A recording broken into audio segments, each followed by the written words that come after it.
People have been taught that they must work hard. Nobody told them they must work joyfully. Nobody told them their work should be an expression of their joy or their love. They have to work hard. If you work hard, life will be tedious. How else will it be? You will do something hard only because you don't know how to do it. If you know how to do it, you would do it with ease. So without learning how to do something, if we try to do it, without investing enough time in perception, if life is all expression, then life becomes a big struggle. Most people are not doing anything except earning a living, maybe reproducing and dying one day, nothing more.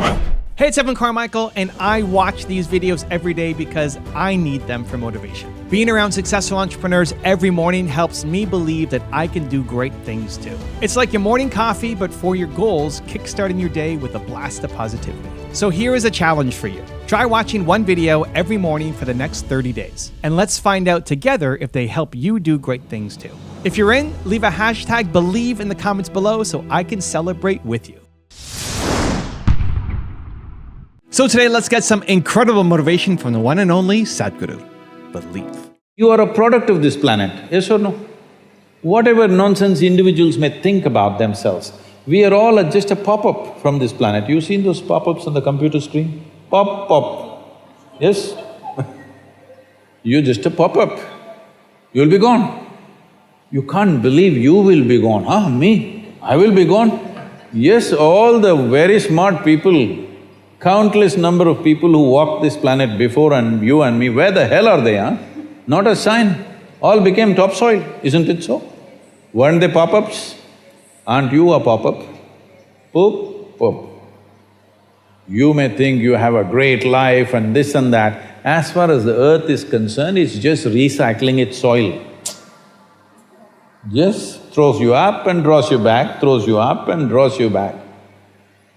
So in this little pop-up, the important thing and the most important thing is, you create sensitivity within you, such sensitivity that every dimension of life comes into your experience. Before you fall dead, is it not important? You experience this life in this fullest possible scale, yes or no? Experience means people think, we must party every day. No, same damn thing how many times you will do. There is much more for the human life to explore. You must become sensitive. When I say sensitive, because the word sensitive is used in the wrong way, in the sense, when people say, oh, she's very sensitive, we are supposed to understand, she will get hurt for just about anything. Yes? No, being sensitive to life and being ego-sensitive are two different things. Being sensitive to life means if you walk into this hall, you experience everything that's here, you don't miss a thing. If you walk outside, you don't miss a thing. Every dimension of life should come into your experience. Not a single day passes for me without witnessing tears of joy and love around me. Every day, somebody will be shedding tears of love and joy. I don't think there's a better way to live in this world and all of us should strive to create our own circles of joyfulness and pleasantness around us.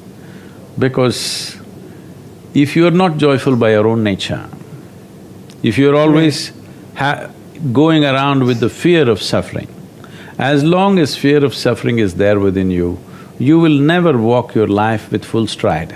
It'll always be half a step. Most human beings have crippled themselves simply because of fear of suffering. What will happen to me is always the question. Whatever happens, this is how I will be. If this assurance comes to you, only now you will want to scale the peaks of life and see, what about it? If it happens, makes no difference to you. If it doesn't happen, makes no difference to you. That's when you would like to really explore every dimension of life. So first and foremost thing is this, that your way of being is not determined by what's around you. If you bring this one aspect to you, there is no fear of suffering. Once there is no fear of suffering, you will traverse the breadth and length of this life without hesitation.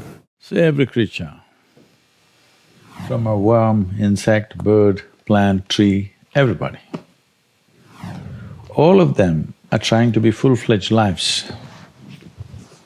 If one sees what's happening beneath the earth in terms of the root systems, it is an enormous effort for a plant or a tree to become a full-fledged tree? Well, an apple tree is not trying to be an oak tree, but an apple tree wants to be a full-fledged apple tree. That effort is on in every life. So is it in human beings. But the problem with humanity is just this, that for every other creature, nature has drawn two lines. Within these two lines, they live and die. So their idea of full-fledged is hitting the ceiling of their life. But if a human being hits a ceiling, he gets frustrated and miserable because nature, this process of evolution has delivered to us to a place where there is only the bottom line, there is no top line, though some human beings are trying to breach the bottom line and go below that effort also is going on So essentially, what human life is when life was in the other forms of life that you see on the planet, nature determined a certain compulsive, instinctive ways of functioning. Once you become human, these lines have been removed. You can act consciously. That means what you call as human potential is not of any kind of measurable limit. It can go as far as you desire or as far as you have the courage to walk. So when we say human potential, unleashing human potential, it is not about reaching the peak, it is a trajectory. Because what our life is a combination of a certain amount of time and energy. Time is rolling away for all of us at the same pace. If you sit, it rolls away, if you sleep, it rolls away, if you do something, it goes away, if you don't do anything, it goes away. You're happy or miserable, it goes away. Time is running out for all of us. So it's only the energy that you can do different things with. If you bring your energies to a certain level of intensity and possibility, what somebody does in 10 years, you may do it in 1 year. This means if you live here for 100 years, it feels like in people's impact that you have created, it feels like you lived here for 1,000 years, simply because you have managed your life energies in a certain way. So for me, a human being impactful means, how conscious have you become? This is very important. Because if you're in compulsive cycles, then your energy gets wasted in so many things. If you observe people in a day, let's take 24 hours, in that anyway most people by prescription in America they sleep for 8 hours So 8 hours means 1/3 of life is gone. In the remaining 2/3 they have to eat, they have to, shower, bathroom, this, that, all this, another 2-3 hours gone. So literally 50% of life is gone, daily basis, just for basic maintenance of this life. 50% of the time is gone in maintenance, remaining 50%, what they have. If you look at every single move that they may make with their body, their thought process, their emotions, you will see a whole lot of it is happening in compulsive cycles. Or in other words, if you are little sensitive to life, you will realize you are the biggest issue in your life.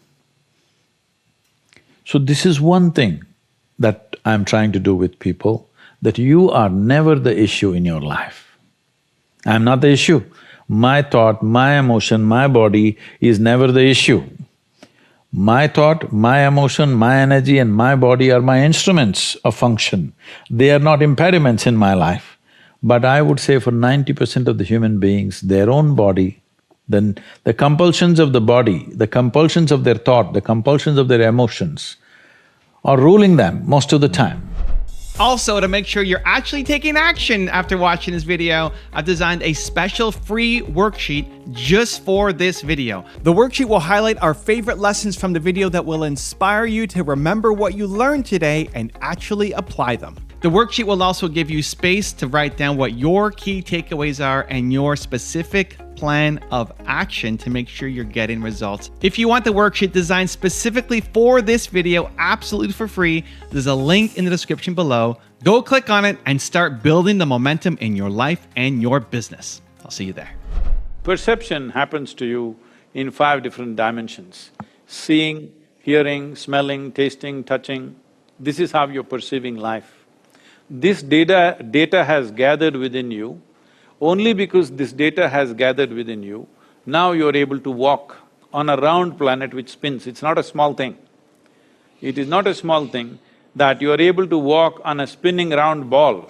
Because all this data has gathered through 5 senses, it is not intellectual information, but it is a perceptual information. If this information is not there, you won't be able to walk actually.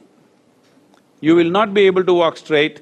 This is what is happening for people when some people lose their memory and things like that. Suddenly they become unstable in their body because some of the data is gotten disconnected with their system.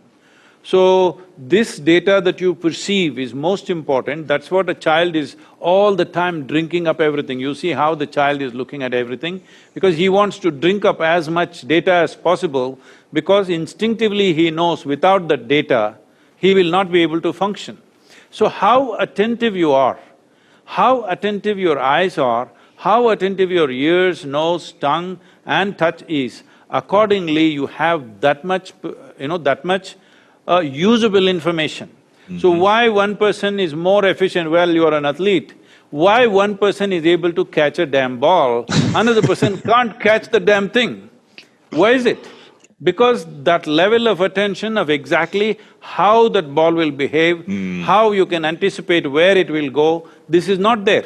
Intellectually, suppose you have a PhD in football, you think you can play football?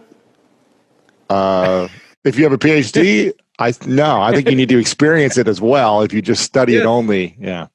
No, that is not experience, it's perception. You're watching it out of your keen interest, you're watching exactly how a ball moves. You may not be thinking the physics of it, but you're watching it and perceiving it. Because of that perception, you know something that you cannot know by reading 100 books about it. Fundamentally, if people understand that the source of human experience is within you, joy or misery, agony or ecstasy, pleasure or pain, everything comes from within you. If you understand this much, if I understand, suppose right now I think I'm miserable because of you, there's no solution for my life, isn't it? Because all you have to do is walk in front of my home, I will become miserable. So simple it is. You don't have to kill me, you just have to walk around in front of me. I will die within myself every day. If I understand the source of my joy and misery are within me, then you know what's the obvious choice? Joy. It's obvious choice, isn't it? So this one fundamental thing has to get across to all the human beings on this planet. Your experience is entirely determined by you. This is what the word karma means, unfortunately. It's become something else here. Karma means action.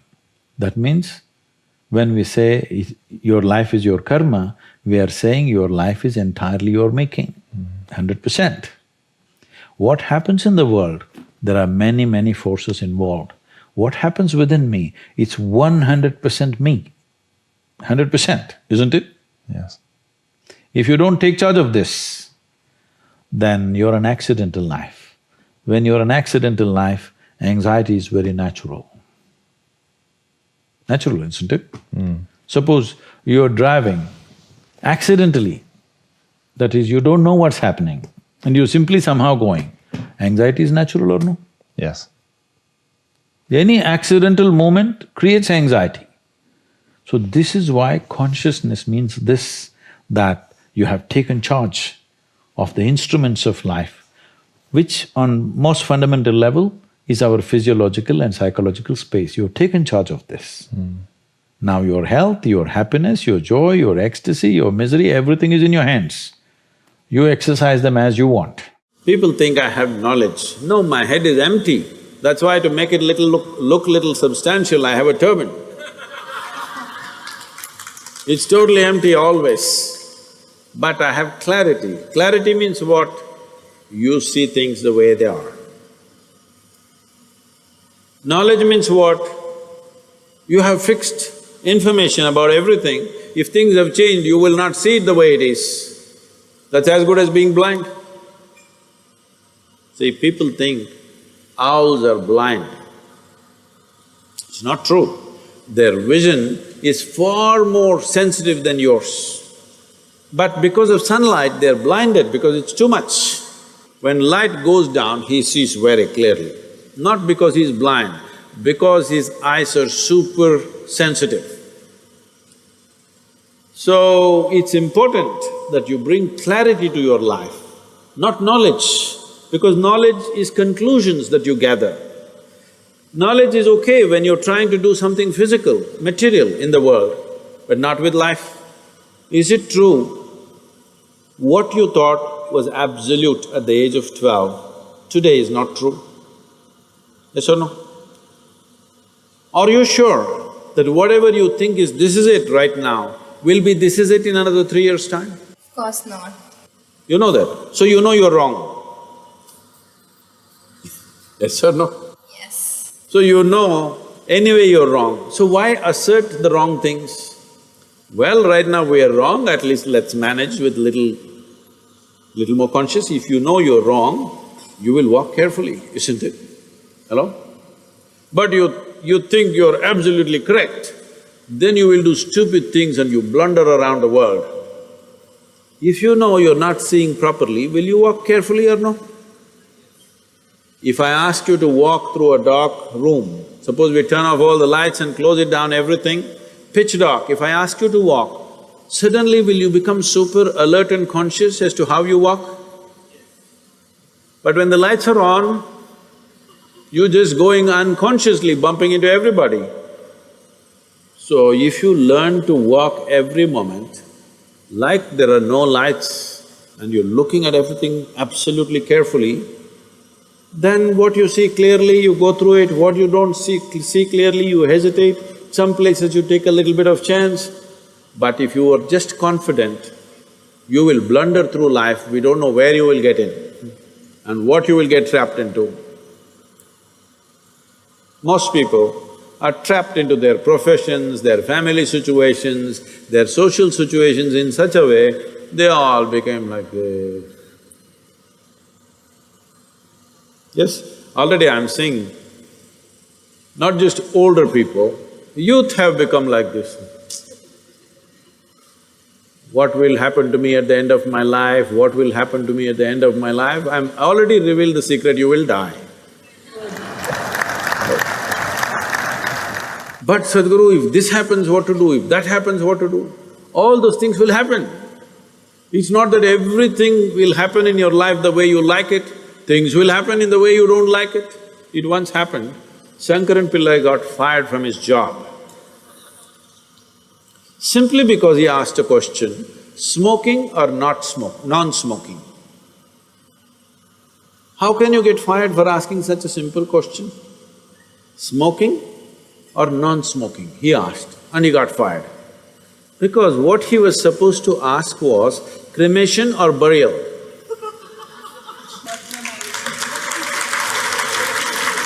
So, many times what you do, thinking I'm right, may be irrelevant to the situation in which you exist. So the most important aspect of your life is you're relevant, not right. You're just relevant. To the existing situation, you're relevant. I am right, I am right, I am right.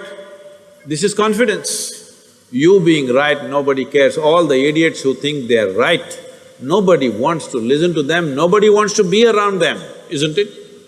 People who always think, I'm right, you want to be around them? No, the important thing is you're relevant to the situation in which you exist. If you have to bring relevance into your life, you must extinguish your confidence and bring clarity. It's time to understand all the problems of individual nature are generated from within. And we don't have to solve problems that we create, we just have to dissolve. No? Problems that you create, you don't have to solve. If there's a problem in the situation, yes, we have to solve. But you have a problem within you, solution is not what you need, solution is madness. Solution means, for an illusion, you're creating an illusory solution, something that you make up. For that, you create one more solution that you made up once again. No, you just have to turn off the problems. You're going through a certain drama, only thing is you're a lousy director. That's all there is. Instead of improving your direction, now you're trying to find a solution for a situation in a drama. It's like people watch a cinema and come home and they have big arguments about what happened there. So, the thoughts and emotions that you create, you don't have to find any solution for it. If you just turn it off, it's gone. If you find solution, you moving towards insanity. Because you create a ghost and you create a ghostbuster. The ghosts that you create, you must learn to play with them. Hello? I'm saying if nobody willing to play with you, you have to play with somebody, right? So the ghosts you create, if you like them, you play with them. If you don't like them, turn them off. But Sadhguru, they keep coming.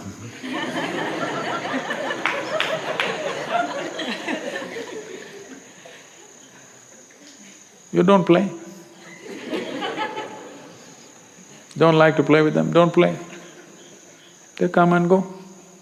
Never it ever happened that one thought remained for more than a moment, isn't it? It comes and goes, comes and goes. Let it come and go. If you try to find a solution for that, you will head towards insanity. You told a story of a man who had wings but never used them to fly and just reproduced and had a life, and isn't it a tragedy that he never used his wings to fly?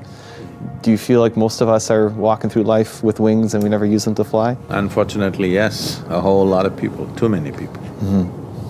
It's time that human potential is unleashed because we are the first generation on the planet for whom our survival is organized better than ever before, ever before. So this is the time to unlock our potential, to lose those all kinds of inhibitions and fears that we had. There was a time, if as much as a cloud gathered and lightning and thunder happened, we thought God was angry with us. Right. Okay? All those things are gone. It is time you take away the nonsense that's happening within you. And the entire process, the science of inner engineering is just this, how to work at it in a scientific manner, not with philosophy. I can tell you 1,000 times, give up your fear, it's not going to go. But if your chemical soup is blissful, there's not even a idea of fear in your mind. It reminds me of your concept of the movies. You play the movies in your mind, you can choose a drama, you can choose a horror story, or you can choose a positive movie and not get stuck in the same movie forever. You can turn it off and start a new one. Yeah, but for that you should know where the switches are. Right. You are like a supercomputer, but you haven't found the keyboard yet. Time to find the keyboard. That's my work, to give people the keyboard to their supercomputer. See, if you're postponing something,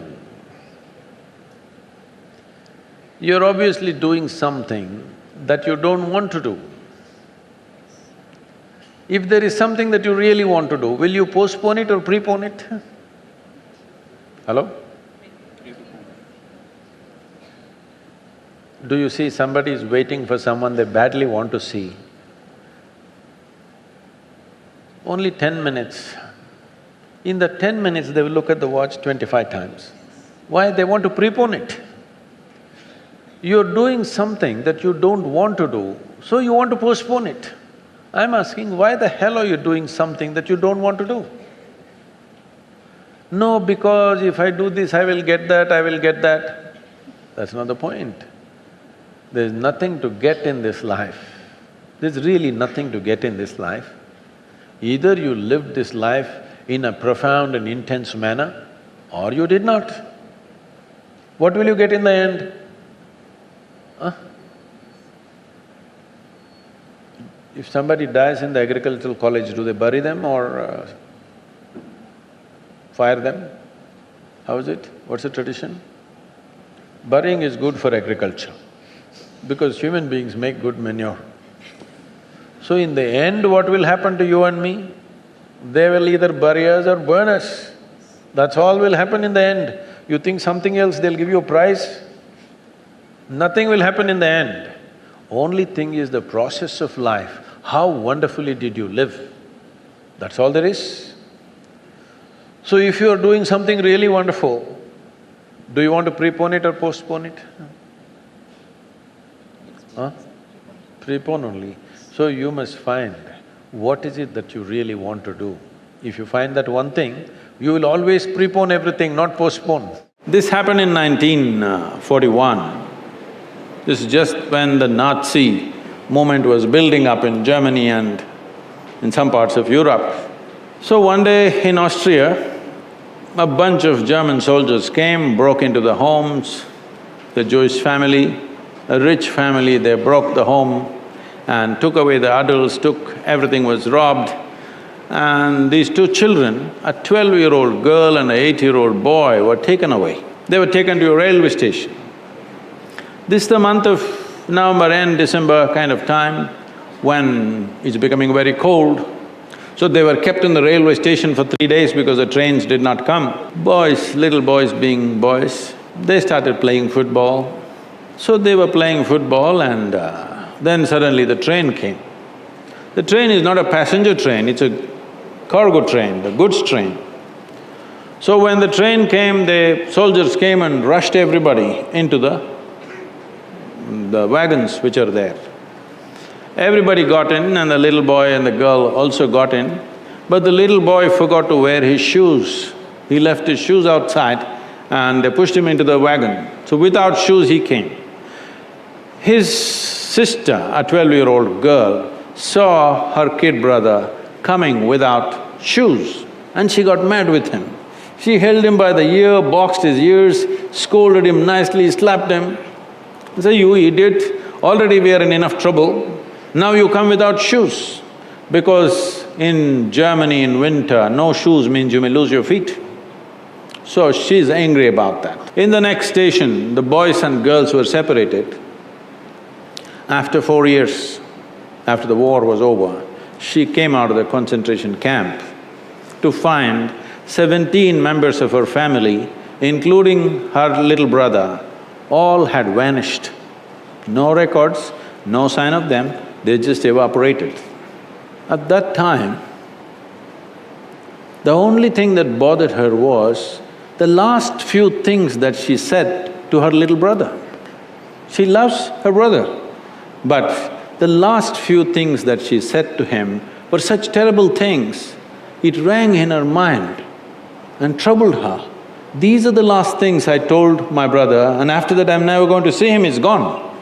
So she took a vow, if I speak to anybody in my life, I will speak in such a way, if this is my last word, I will not regret. This one thing transformed her life in such a way. She went on to United States, she died in 2006, she did some phenomenal work, built a hospital somewhere near Chicago, I think. She lived a fruitful life. I'm saying, even if you're put through the most horrible situations, either you can come out using that experience as a better human being, or you can use the experience to become a horrible mess. So whenever something hurts you, there are two options. You can either become wounded or you can become wise. This is the choice. The more things hurt you early on in your life, the wiser you should have become, isn't it? But unfortunately, most people become wounded. This is simply because they just need an excuse to turn their own intelligence against themselves, that's all. Especially if the world around you turns against you, is it not very, very important that your intelligence stands up for you? Around us, so many people will do so many things that we don't like. Yes or no? So many things in Mumbai, happening, things that we don't like are every day happening.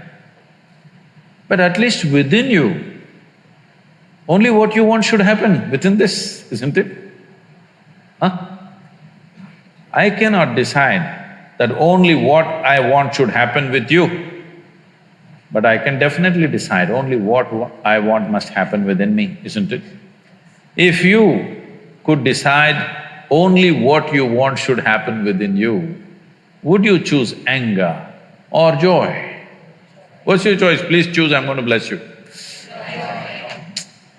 See, you want the highest level of pleasantness for yourself, isn't it? Then why is such a thing not happening? As I said earlier, you never read the user's manual. How this functions has not been looked at. Do not go by the example of people who came here a few years earlier than you. That, no, my mother also was like that, my grandmother also was getting angry, so I am also getting angry. They should not be the leading lights of your life. I want you to look at it. Your thought, your emotion, your body must happen the way you want, isn't it? Huh?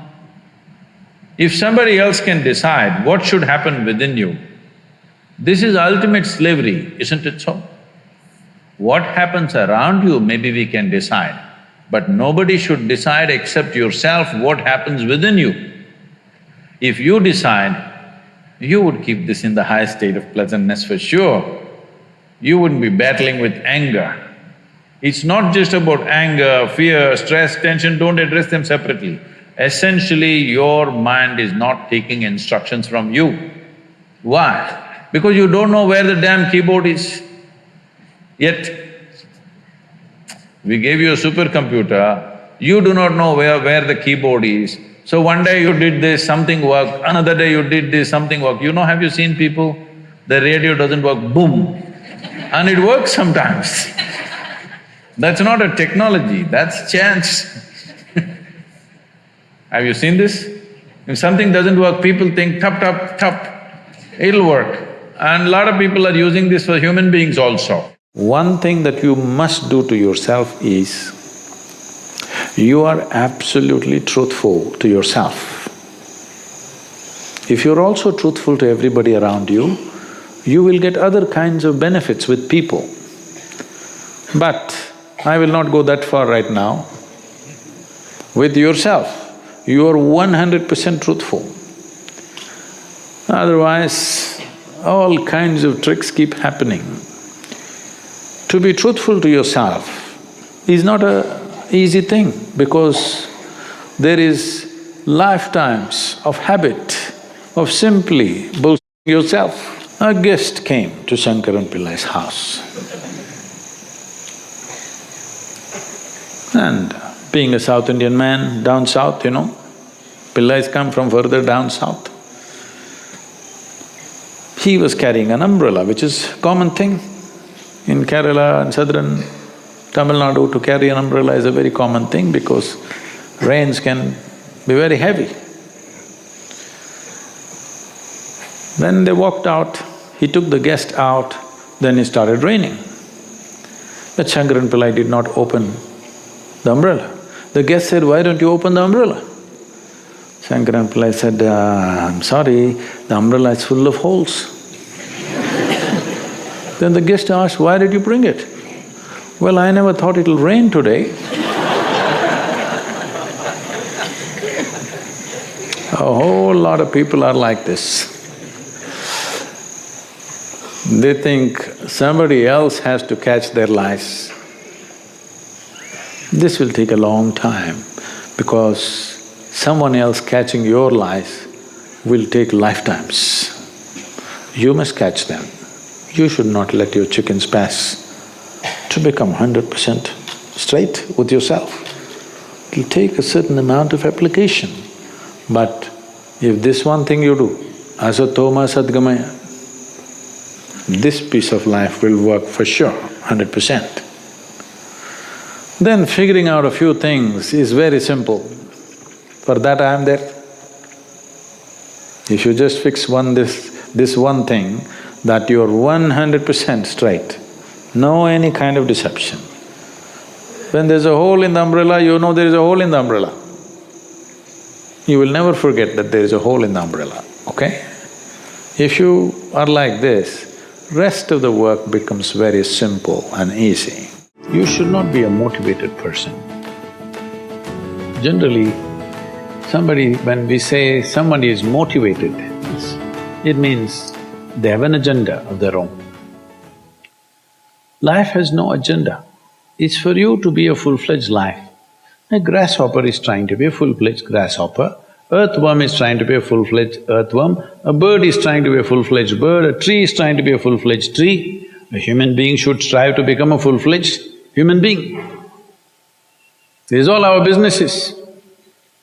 But each one of us start creating our own agendas and doing all kinds of things. No, you're just a piece of life, don't take yourself too seriously. Because before you and me, countless number of people have come and gone. Yes or no? Where are they? All those people. You think they were all idiots? They were all idiots and they died, is it? No, they were also like you, maybe they were also officers, maybe they were kings more than you, all kinds of things, all topsoil now. This will also become topsoil. Just a little bit of time. Life is a bit of a sparkle. How old is your son, sir? 25. So 27 years ago, where was he, sir? So if somebody is not here, we say they're dead, isn't it? 27 years ago, he was dead. We will give him 100 years, sir. 80 years later, he will be again dead. Yes or no? Yes. So, 27 years ago, how long was he dead, sir? Huh? Long time. So, 85 years later or 80 years later, how long will he be dead, sir? Very long time. So all of us will be dead for a very long time. We're alive just for a brief amount of time. Yes, very brief amount of time. We will be dead for a very long time. I want you to look at it in this perspective. How long will you be dead? You can't imagine. So let us say 10,000 years we are dead, or 100,000 years we are dead, or 1,000,000 years we are dead, all right? How long are you alive compared to that? Very, very brief. What you call as life is a brief sparkle. The only thing that you have to do is rise and sparkle as a full-fledged life. When something is needed around us, we will do that naturally, because when you're doing wonderfully well, you will do what is needed, isn't it? When you're miserable, you will be motivated. Yes? Tell me, when you're very happy, have you looked at yourself?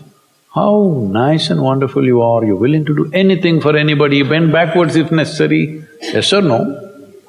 When you're little frustrated, ooh, how difficult it is. So, don't teach your children to become motivated about something. These are all nonsense that's coming from the West, all those trashy self-help books. Motivate yourself, build confidence, believe in yourself. You believed in God and destroyed so much of this world. Now you believe in yourself, what will you do? When Gautama, the Buddha, was asked, is it better to walk alone or in company? He said, it's better to walk alone than to walk with a fool. Well, that's him, not me. He was quite sure that only a fool will walk with you. So he said, it's better to walk alone than to walk with a fool. Certain lore in this country says, when you want to do a short and quick journey, walk alone. When you want to do a long journey, walk in company. But the important thing is, who is walking with you? Not always being together is a good thing. Many times, being together can be a nuisance.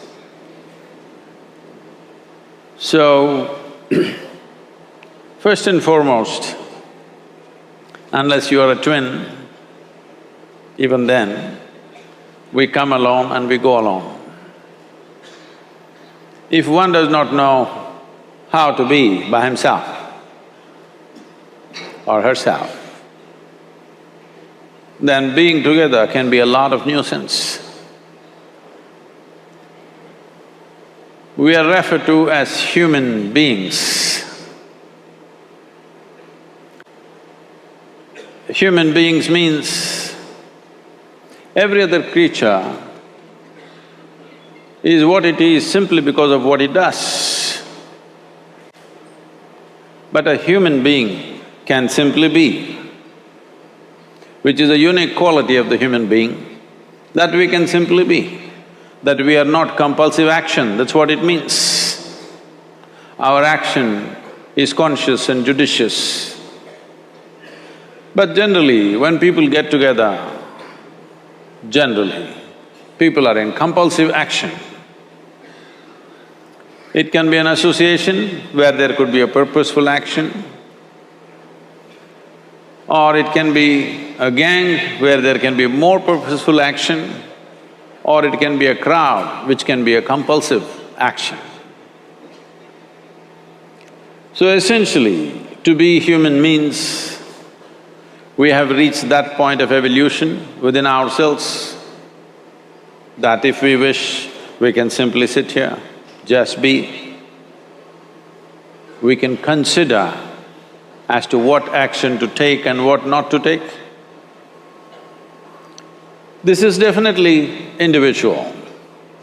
When individuals come together, we say, it's we in plural, but still it is individuals who have to come together.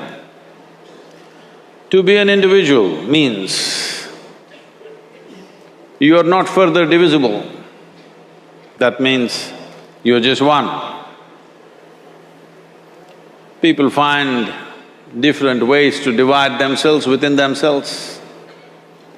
In India, with 10,000 years of cultural history, we have invented various words to divide ourselves. It's very common for people to talk in terms of Atma, Paramatma, Ahankara, this one and that one. But every culture has this in their own way. When things are going right, when good things are being done, if you ask people, they say, yes, I did it. When things don't go right, when things go wrong, then they will try to find somebody. If they don't find anybody, he is always there.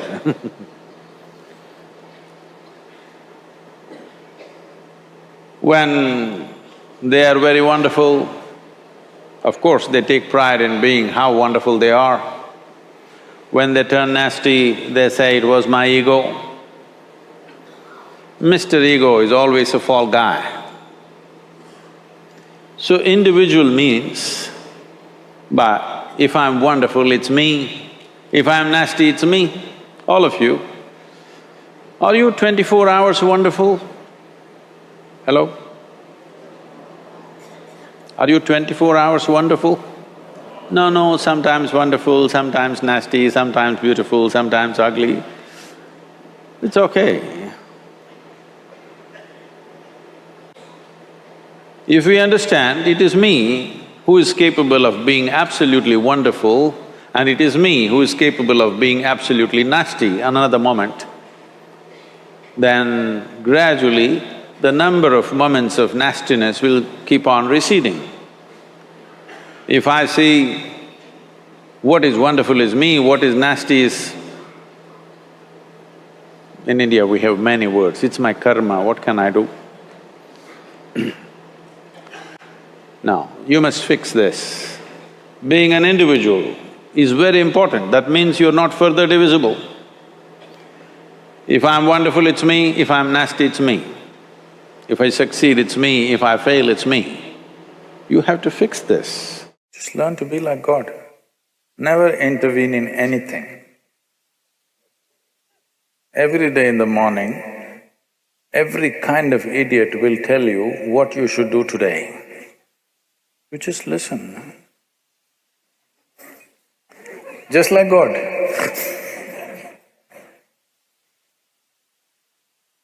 Marriage will work. It may not work with your profession. See, you're misunderstanding this. You're trying to make this into some kind of a value system. You're trying to make it your philosophy. I will do only what works. Well, you took an oath, I will do only what works. Now you don't know what works. Because what works will not come with an oath or a commandment. What works comes with constant observation and evolution of who you are, isn't it? Hello? The same things, how you made them work, how clumsily you made something work 10 years ago, the same thing you may be doing it with ease today, isn't it so? Or you may be doing it clumsily today, you were doing it well at one time. Whichever way, whichever kind of evolution has happened.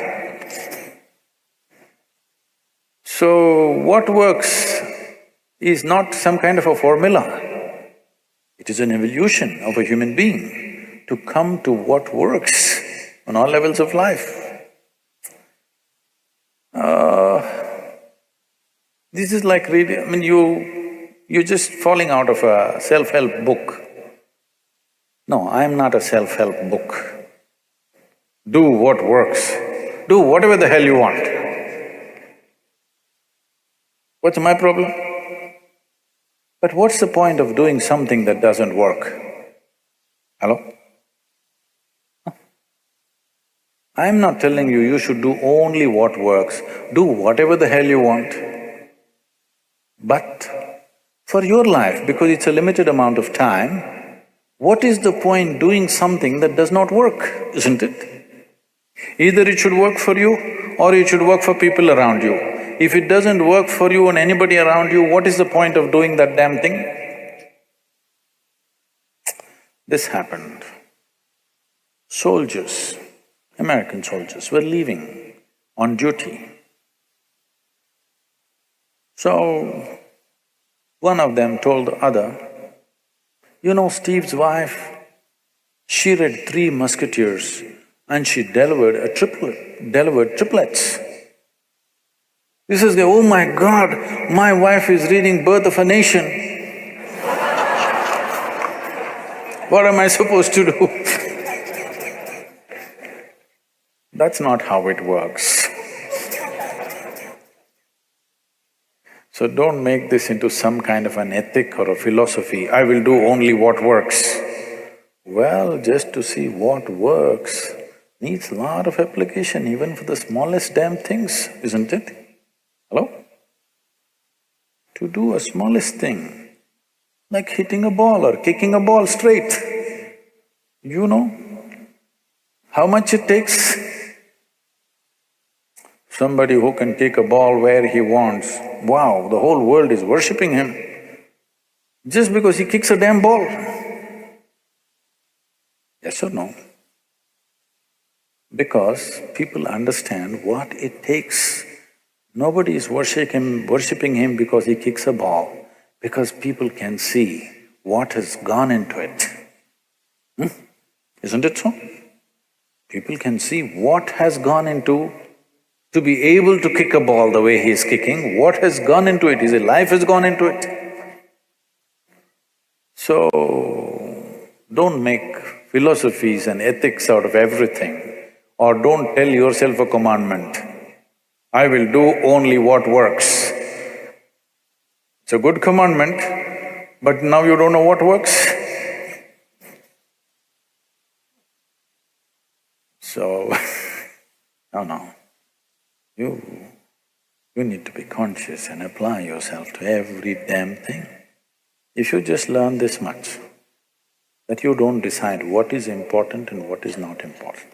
There is scientific evidence to show at least 20% of your energy right now, as you sit here in a restful state, is being consumed by your brain. If you bring this down, that your brain is not unnecessarily fluctuating and, hopping mad all the time. If it learns to be still and do only what's needed, an enormous sense of personal power will develop. You can't do this with your mind right now. If you try to stop it, it'll hop even more crazy. At least do it with your body. Your words and your physical movements, reduce it by 50%. If you want to look at this, look at this. If you want to look at that, don't do this. With your body and your utterances, if you do this, slowly it will also start manifesting in your mind. It will not do unnecessary things. When you don't know unnecessary things, the energy that you have slowly transforms itself into potential power. Why does one person need, well, by prescription these days, 8 hours, is it? 7 to 8 hours. 7 hours sleep. Okay, 7 hours. And why another person can do with half of that? See, one thing is, as we already went through, the very physical body that you carry is just the food that you've eaten, isn't it? You are looking at food only as protein, vitamin, mineral like this. But we're talking about a food chain. That means they're all different kinds of lives. What we consume is another form of life. Every animal consumes another form of life. This is the way the food cycle is created. So in what condition that life is will determine in what condition your life is in many ways. So if food appears in front of me, if I just look at it, people have prepared it with elaborate care. If I just look at it, I say no. People say, no, Sadhguru, this lady has brought it, she's a very good cook, she's very tasty. I just look at it and say no. Simply because it's not alive enough for me. It may be tasty, but it's not alive enough for me. If it's not alive enough, I will not consume. If you're just conscious of this one thing, you will see your sleep quota will go down. Another thing is, most people are eating at least 50%. 50% means 100% more than what they need to eat. Yes, you will do one thing. As an experiment, just try this. Whatever you're eating, cut it down by 50%. If you're eating, let's say, 2 kilograms of food, cut it down to 1 kilogram and eat variety of foods.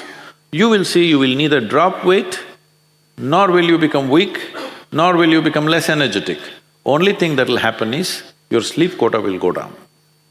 Because you're putting so much food to generate the same amount of energy, you're eating more by compulsion of liking the taste or simply by compulsion of filling yourself up. Now the body has to process so much food to create so much energy. This extra processing is taking a toll on the system. The amount of impurities that are there in the food will also determine how much inertia you generate in the body. Let's understand it this way, in terms of physical terms, what sleep means is inertia. Right now you're dynamic, this is life, inertia sets in. When inertia goes beyond a certain point, that's death. But sleep is a certain kind of death, but it is offering you rest. So restfulness is very important. What is being restful means is, if you sit here, if you're at total ease, you will see the body is naturally restful. Have you noticed on a particular day, you are very happy, on that day you don't need much sleep or food, have you noticed this? That's all you have to do. If you remain very joyful every moment of your life, the food will come down, sleep will come down naturally. What a vision means is, say everybody has desires. Desire is an incremental way of enhancing our life. Today you desire, I must have a home, tomorrow you desire, I must have this money, tomorrow you desire something else. These are incremental ways of arranging and rearranging our lives, which are needed to do a few things. When you say, I'm a visionary, what you are saying is, I have a larger desire, which is not about just incremental improvement of my life. Desire is about me always. Vision is an all-inclusive process. So, this itself is a phenomenal thing. If people, instead of having desires, if they have a vision, vision is always all-inclusive. Desire is personal. Desire leads to incremental changes and improvements. Vision can transform the whole situation. Can you see me right now, all of you? Can you see me? Just point out where I am. Use your hands and point out. Can you see me? Oh, you got it wrong. You know I'm a mystic. You're getting it completely wrong. Now, this light is falling upon me, reflecting, going through your lenses, inverted image in your retina. You know the whole story, right? Where do you see me right now?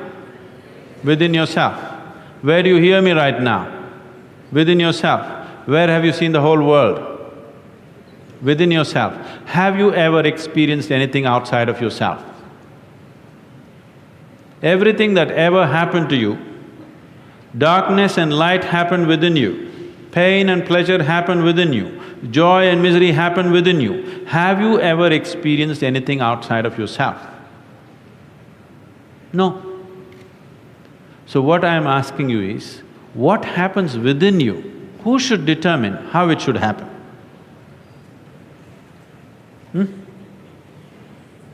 What happens within you? Who should determine how this should happen? Somebody else? Definitely you should determine what should happen within this, isn't it? So if you determine what's happening within this, your whole experience of life will be determined by you, nobody else but you, isn't it?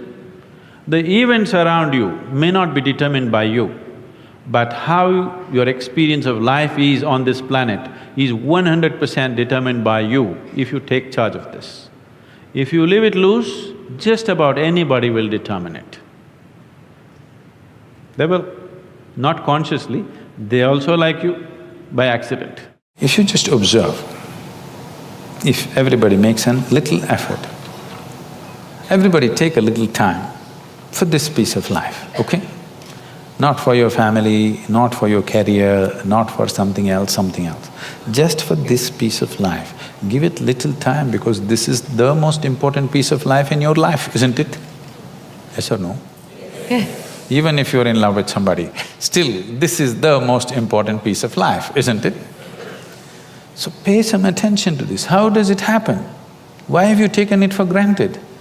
Believe me, you're not going to be here forever. I'll bless you with a long life, but you're going to fall dead one day. Yes or no? Yes. So, do not take this for granted. If you wake up in the morning, tomorrow if you wake up in the morning… No, this is not my wish, but I want you to know, of all the people who go to bed tonight, over 1 million people will not wake up tomorrow morning. And tomorrow, if you and me wake up tomorrow morning, is it not a fantastic thing? 1 million people did not wake up. You woke up. Is it not a great thing? Just look at the ceiling and smile. You are still awake. You're still there. And for many, many millions of people, somebody who's dear to them did not wake up. So just check those 5, 6 people around you. They all woke up. Wow, it's a fantastic day. You woke up and everybody who matters to you around you woke up. Yeah. Is it not fantastic day? Yes. You don't think so? Yes. Yes. You don't seem to think so. Yes. Because the problem is just this, you are living with an idea that you're immortal. When I say you're immortal, you're not actually thinking you're immortal, but you're not conscious of your mortality. If you're not conscious of your mortality, somewhere you think you're immortal, isn't it? How many moments in a day are you conscious that you're mortal? If you were conscious, would you have time to crib? Would you have time to fight with somebody? Would you have time to do some rubbish with your life?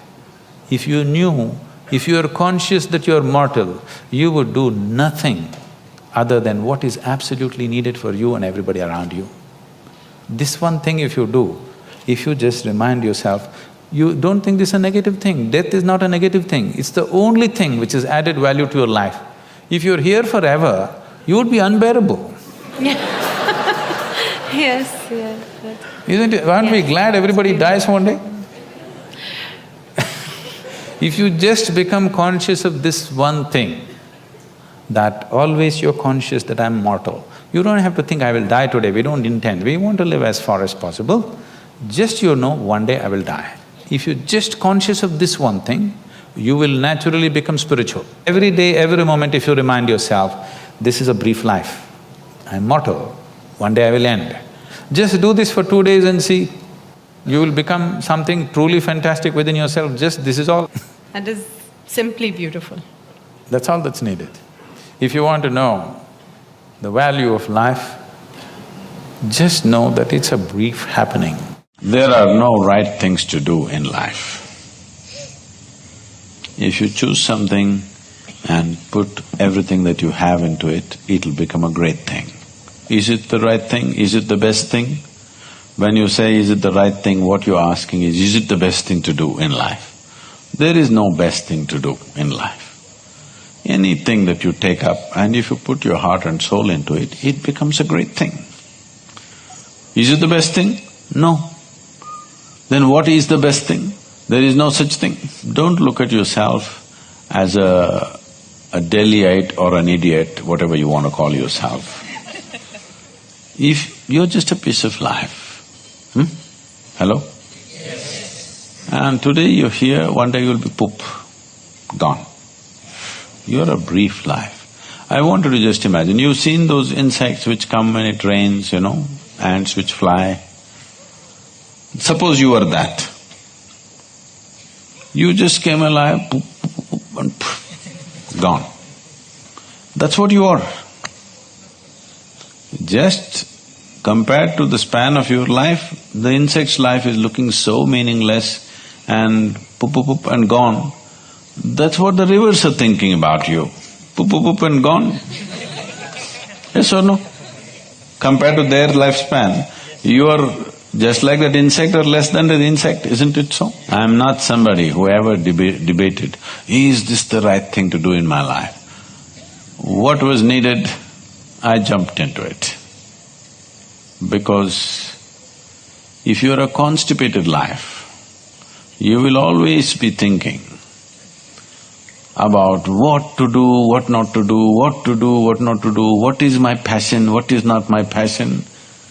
Why the hell are you not passionate about everything? Hello? Yes. Why are you not passionate about everything in the existence? You're only passionate about one thing means what? You're constipated, that's what it means. Idiots do things that they don't like to do, suffer for their whole life because they think it's needed or they think it's their duty. Intelligent people do what they love to do. They enjoy their life to some extent. But a genius learns to do what is needed joyfully. That's when your genius flowers. Because it's no more about you. Now there's a limitless way of looking at life. If you try to control the variety of situations that may pop up in your face tomorrow morning, all that'll happen is you will become a very limited life. You would step out into the world and do whatever that needs to be done only if you have an assurance, no matter what you walk into, you will not lose yourself. You will walk full stride, otherwise you'll only be a half a step. Most human beings are half steps because the fear of suffering, if this happens, what will happen to me? If that happens, what will happen to me? If you're well managed within yourself, you know how to manage your thought, you know how to manage your emotion, you know how to manage your body, your chemistry, your energy. If you know how to manage all this, what does it matter if you walk into hell, I'm asking? If you are well managed, if you are a heaven within you, what does it matter where you go? Hell also will be an interesting place to go. But if you are ill-managed, then you want to be in a nice place all the time. You will not step out into anything.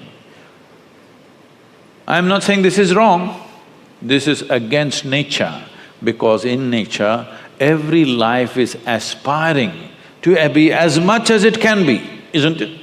Every life is naturally aspiring. This is not a philosophy, this is not an ideology that you must do this or that. It is natural and intrinsic for every life that it will do as much as it can.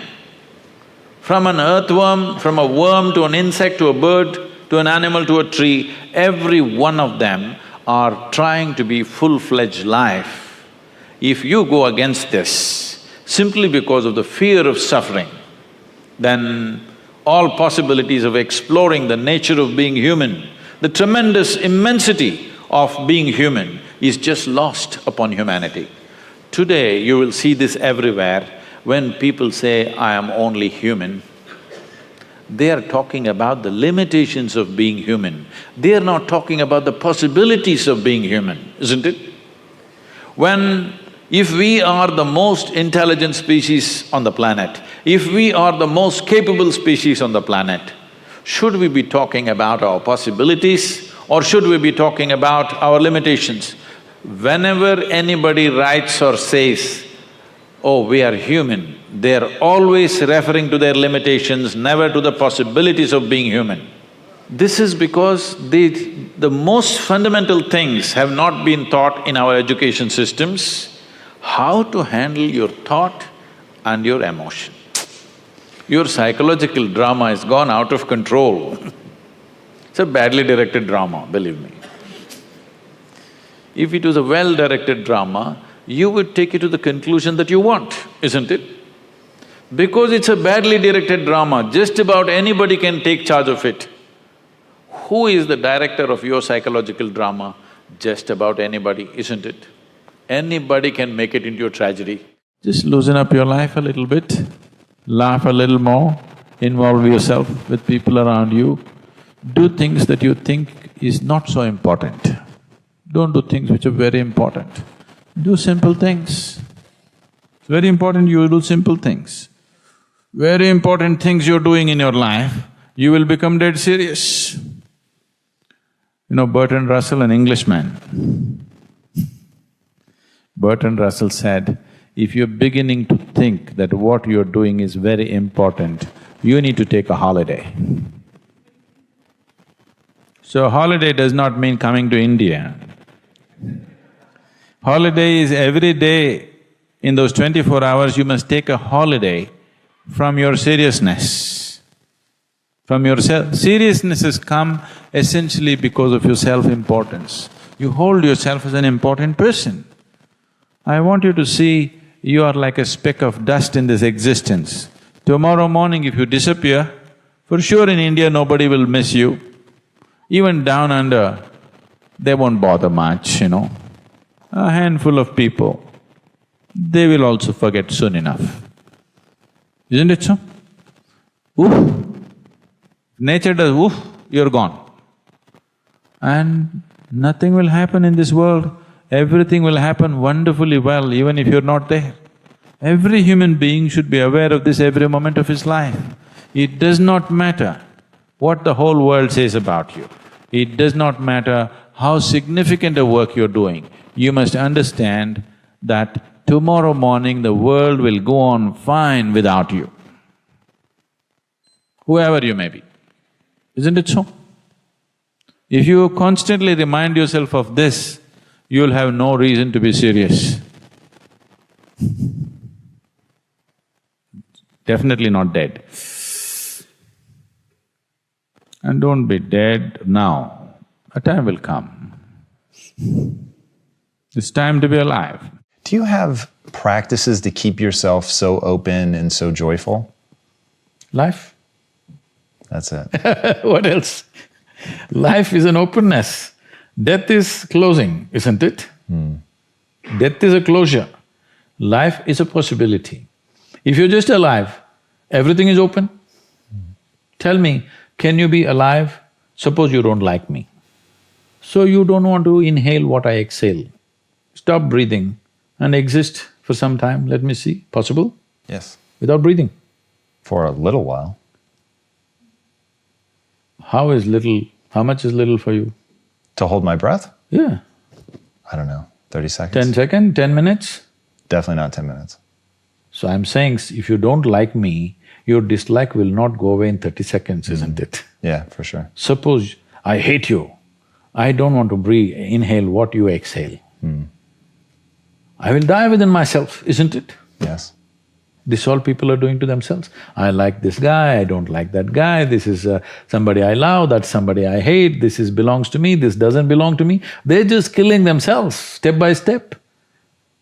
They are planning to die in installments. If you want to live, here you are. You must make up your mind whether you want to live or you want to die. You want to know the certainty of death in life. This is called belief, this is called belonging, this is called identification, because you are trying to find the certainty of death in the seamless process of life. You're paying too much attention to everything around you, not enough attention to this one.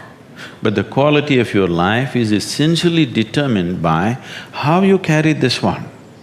Yes or no? This moment, what kind of clothes you're wearing, what kind of car you parked outside, what kind of home you live in does not determine the quality of your life. This moment, how joyful are you feeling within yourself determines the quality of your life, isn't it so? Nothing has been done about it. You think it'll happen in consequence, and you're setting impossible goals for your happiness. If I have to be happy, my wife should be like this, my husband should be like that, my children should be like this, the world should become some other way. Well, these are impossible conditions you're setting for your happiness and peacefulness. Now that you have compromised yourself to peace, why I'm saying compromise yourself to peace is because a lot of people have given up aspirations for being ecstatic or blissful. If I'm just peaceful, it's enough. Even the so-called spiritual leaders are going about and saying peace is the highest goal in your life. Peace is not the highest goal in your life. If you want to enjoy your lunch today, you must be peaceful. Yes or no? If you're not even peaceful, there is nothing in your life that you can do in a worthwhile way. To be peaceful essentially means this, that you're not messing your mind. To be peaceful means that your system is at ease. You know how to conduct your mind, you know how to conduct your emotions, your body and your energies. You are peaceful. It is not a rocket technology, it is the most basic thing. You have a dog at home, you give him his food, he sits peacefully. Maybe not ecstatic, but peacefully. Many times they're ecstatic also. Yes? If your dog is able to sit peacefully, oh, he doesn't have to run my industry. That's not the point, he's got his own stuff going.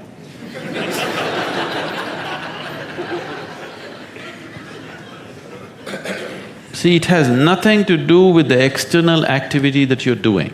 It's got something to do with the internal systems as to how they're functioning. Essentially, it means neither your body, nor your mind, nor your chemistry, nor your emotions, nor your energy are taking instructions from you. They're doing their own thing.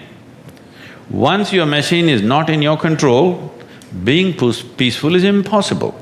I'll tell you, you get into your car, and now you go there and you want to turn this way, you do this to the steering, it goes this way. Can you peacefully drive this car? Can you? No. Anxiety is natural, isn't it? This is what has happened to your vehicle. It's out of control. You've never done anything to find out where the steering wheel is, first of all. This is not that simple as a car, this is a super computer. Now the problem is most people have not even bothered to find the keyboard. They think if they do this, somehow it'll work. When you're given such a highly sophisticated machine, if you do not conduct it properly, it will cause many problems to you. By accident it's working. I want you to know this is made this way. If you hold your hands like this, it'll breathe one way. If you just turn it around, the very way you breathe, the breathing pattern itself changes in your lungs. You can try it if you want when you have the time. This way, this way. I'm saying everything that you do, fundamental changes are happening in this machine because it's such a sophisticated machine. It's more than a touch screen. If you just wish it, it will happen. When you have such a sensitive and sophisticated machine and you are operating like a blacksmith, then being peaceful seems to be difficult. Peace is not the highest goal in your life, it is the most fundamental requirement. Don't ever set peace as the highest goal. If you do that, you will only rest in peace. You must see, to be peaceful is the first thing in your life, isn't it? If you want to do anything sensibly in your life, if you want to conduct any situation in your life sensibly, to be peaceful and happy is fundamental. To create fear, you have to use excessive imagination. To not be in fear, you don't have to do anything. Fear is happening because of excessive imagination, things that have not happened, you're creating. What may happen in your mind happens in 1,000 different formats, and most probably it never happens. The things that you feared, take 100 things that you have feared, probably 99 of them never happened, isn't it? Yes. So your fear is always about that which does not exist. You cannot fight or you cannot overcome that which does not exist. We can overcome something that exists. You cannot overcome that which does not exist. You just have to give up that effort. Enjoy the fear. After all, it's your making. You like horror movies. Yes, you're saying no, but you're producing them. It's just they're not making money, that's all. Fear means you're producing horror movies in your mind. Nobody else is willing to watch. That's bad for the producer. But you're producing them. So, you produce something else. Produce a comedy, a love story, suspense, thriller. Try and see today. Just sit down, produce a love story, a suspense thriller, a comedy. 5 minutes movies you make in your mind. Really. Start using your mind differently. It's just gotten into your pattern. Just gotten into your pattern of just creating horror movies all the time. You have watched enough horror movies, they're boring. Create something else. Even it's not that if you produce these movies, those things will happen in your life. Still they may not happen, at least you enjoy the movie. In reality it may not happen, so what? At least you enjoy what's happening in your mind, if you cannot enjoy what's happening in the world, isn't it? That much privilege every human being deserves, isn't it so? Even if the world is not kind to him, at least his own mind should be kind to him, should produce some nice movies. We are completely committed to one dimension of our intelligence which we call as the intellect, which is just the thought process. Thought can only happen with the data that you have gathered through 5 senses, which is very limited, one thing. Another thing is, the nature of data that the senses gather are only useful for survival process. The very nature of how you see things, how you hear, smell and taste and touch life is only relevant for survival process. If you wanting to know the life itself, then these instruments of perception are no good. Even what is light and darkness is a debate between you and another creature which sees darkness as light, isn't it? If you sit with an owl and start an argument as to which is light and which is darkness, it's an endless argument, but who do you think is right? Hello?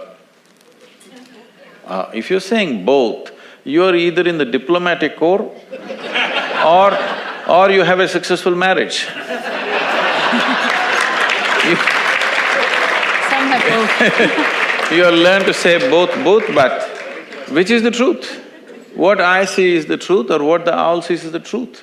That's not the point, it is just that nature has opened up our sense perception as it is necessary for our survival. Accordingly, it has opened up sense perceptions for different creatures as it is necessary for their survival. But if survival is all you're seeking, this is good enough, the five senses. But once you have come as a human being, somehow survival is not good enough. If your stomach is empty, there's only one issue about food. But once the stomach becomes full, you have 100 issues going on. So the nature of the human being is such, no matter what you do, you want to be something more than what you are right now. And if that something more happens, something more, it's an endless pursuit.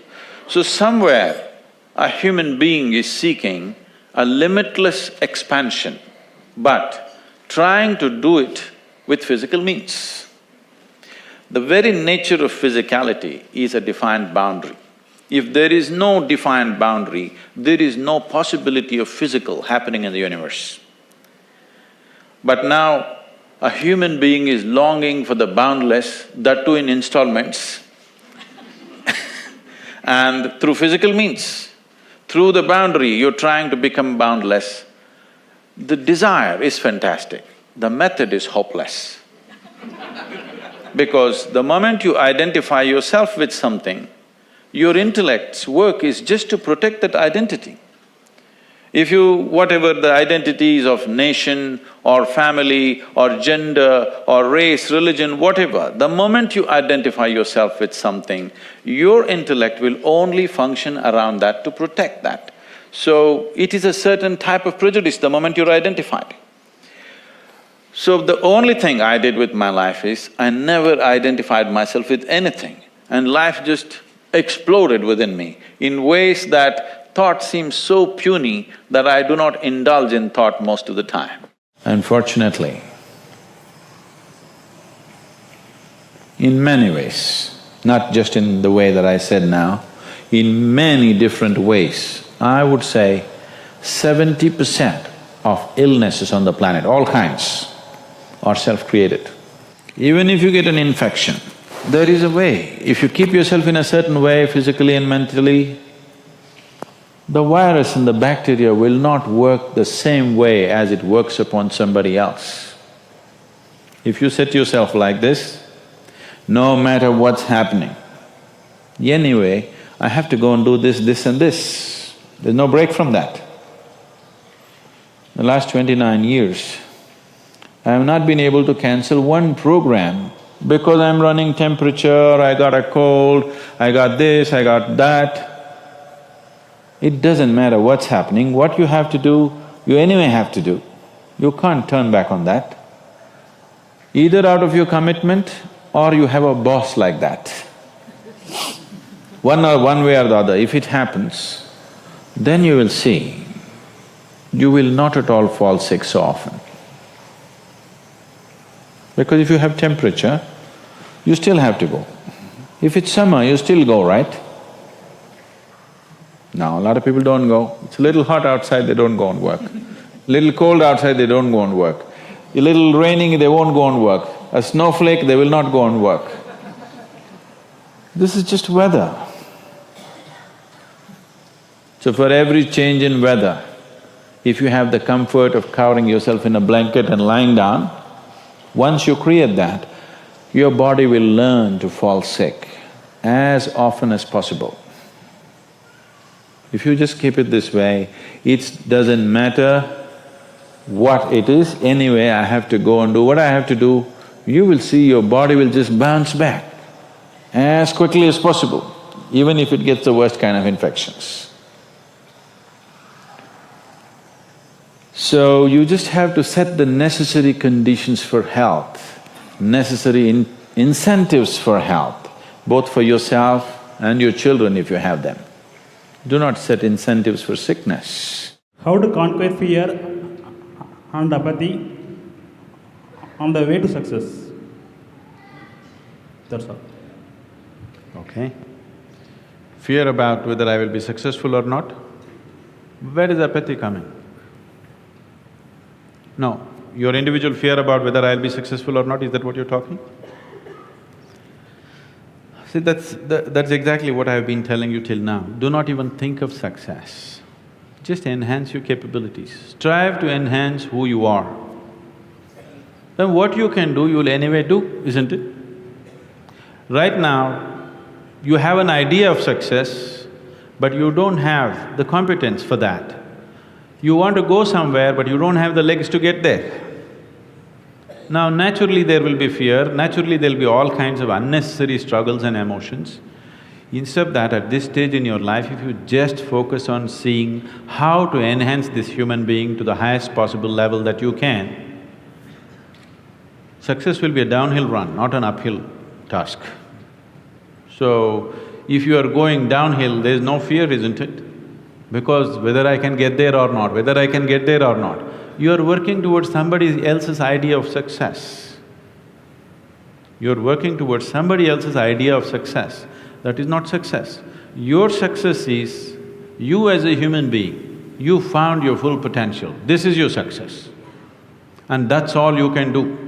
Whether you stand on your head or you stand on your feet, the best that you can do, if this human being finds his fullest potential, that's all you can do. No matter what you do, you cannot do more, isn't it? Certain circumstances sometimes will loft us up, certain circumstances sometimes may not. But in the given circumstance, if you have blossomed to your fullest level, you will do well, isn't it?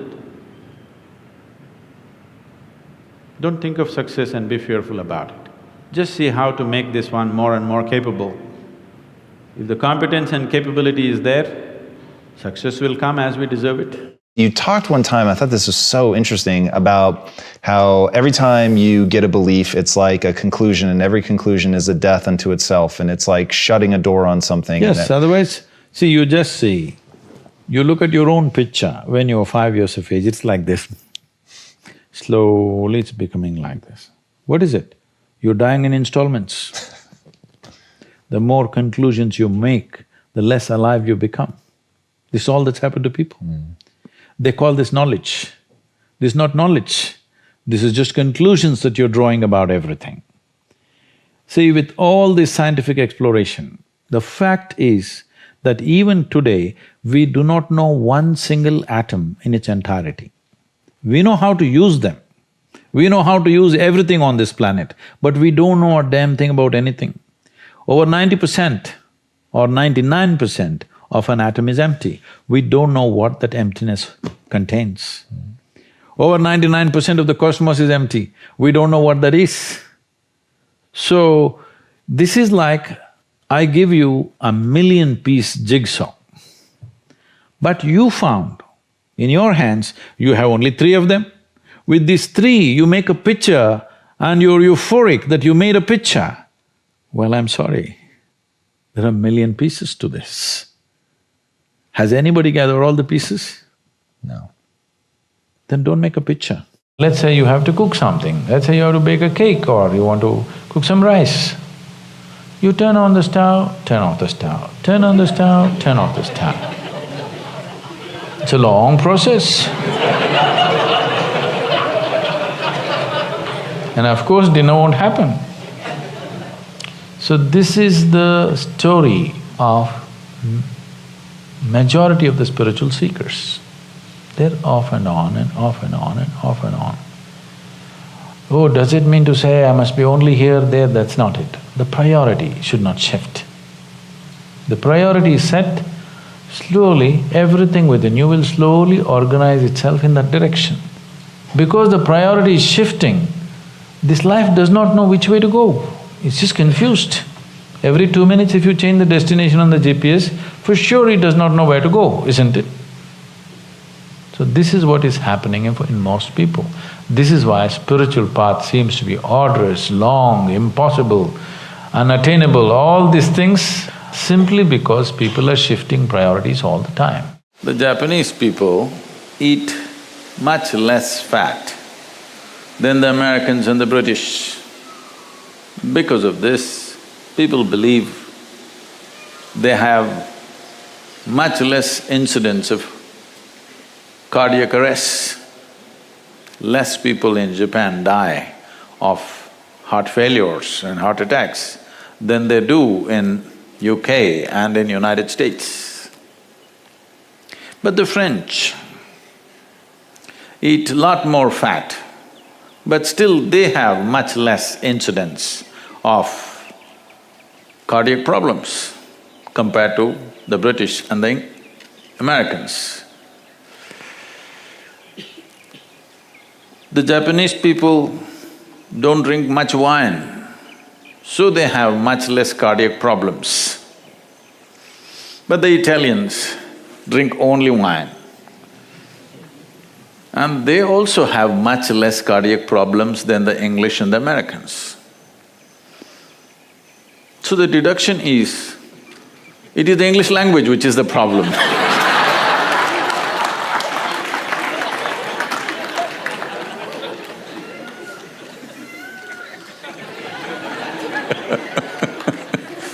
The English speaking, which is the problem. So this has been a problem everywhere, that we try to transplant what is happening in one place simply as it is in another place. Not just geographically and culturally, even from individual to individual. That what worked for one person, we try to make it work for another person and destroy that person completely. Unfortunately, this is labeled as education, mass-producing people. Though we are a mass of people on this planet, a huge number, over 7 billion people, still you were produced individually, not mass-produced, are you? Right from my childhood, I've been noticing this, that most adults want to teach something when they see children. All those damn things which have not worked in their life. This is one vow you have to take with me, that is, from this moment onwards in your life, you will not pass on anything that has not worked for you to anybody else. Hello?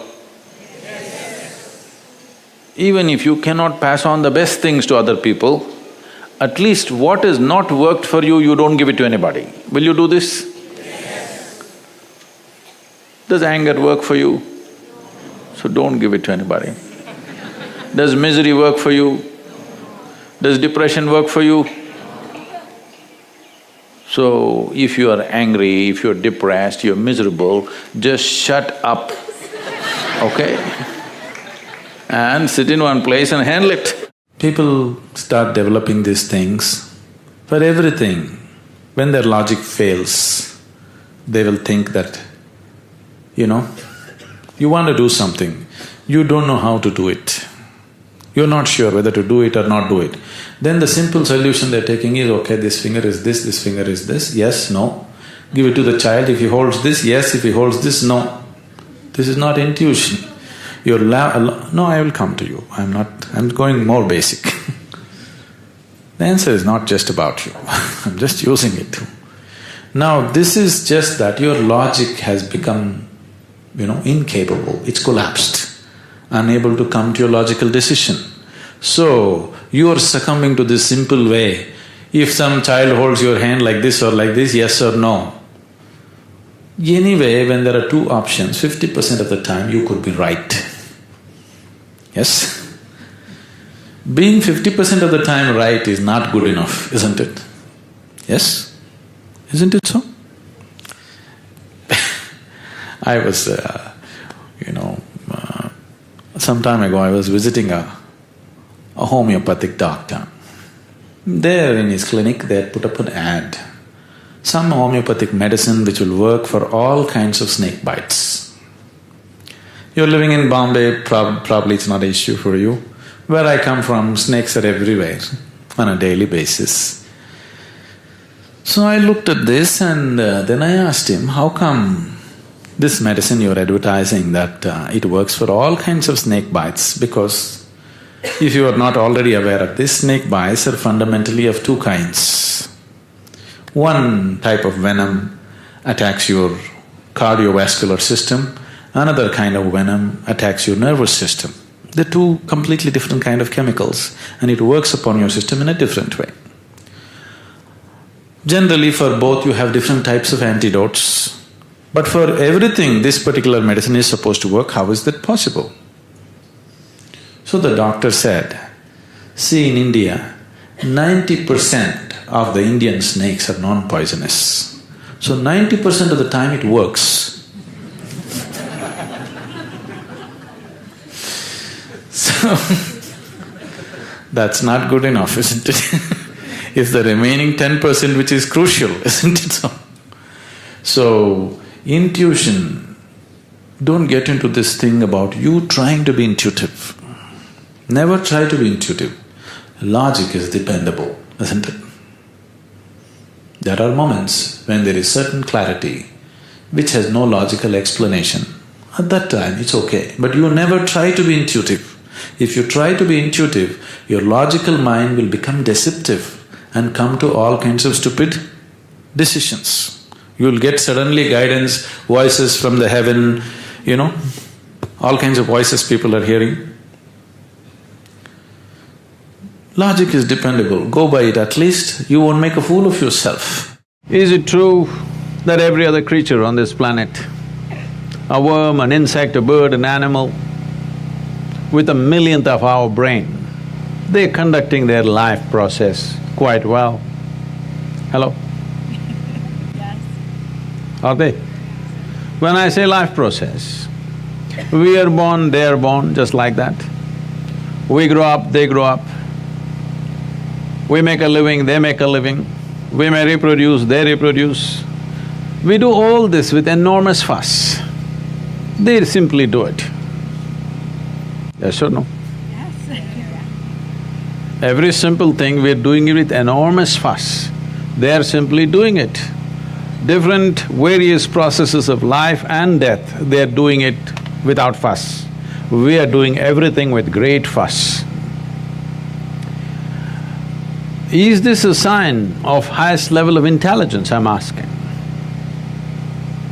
We are supposed to be the most intelligent, and there is no question that we have the most evolved neurological process on the planet, yes?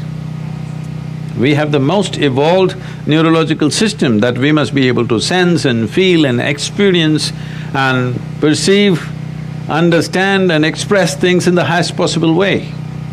But no other creature on the planet is struggling like the human creature right now.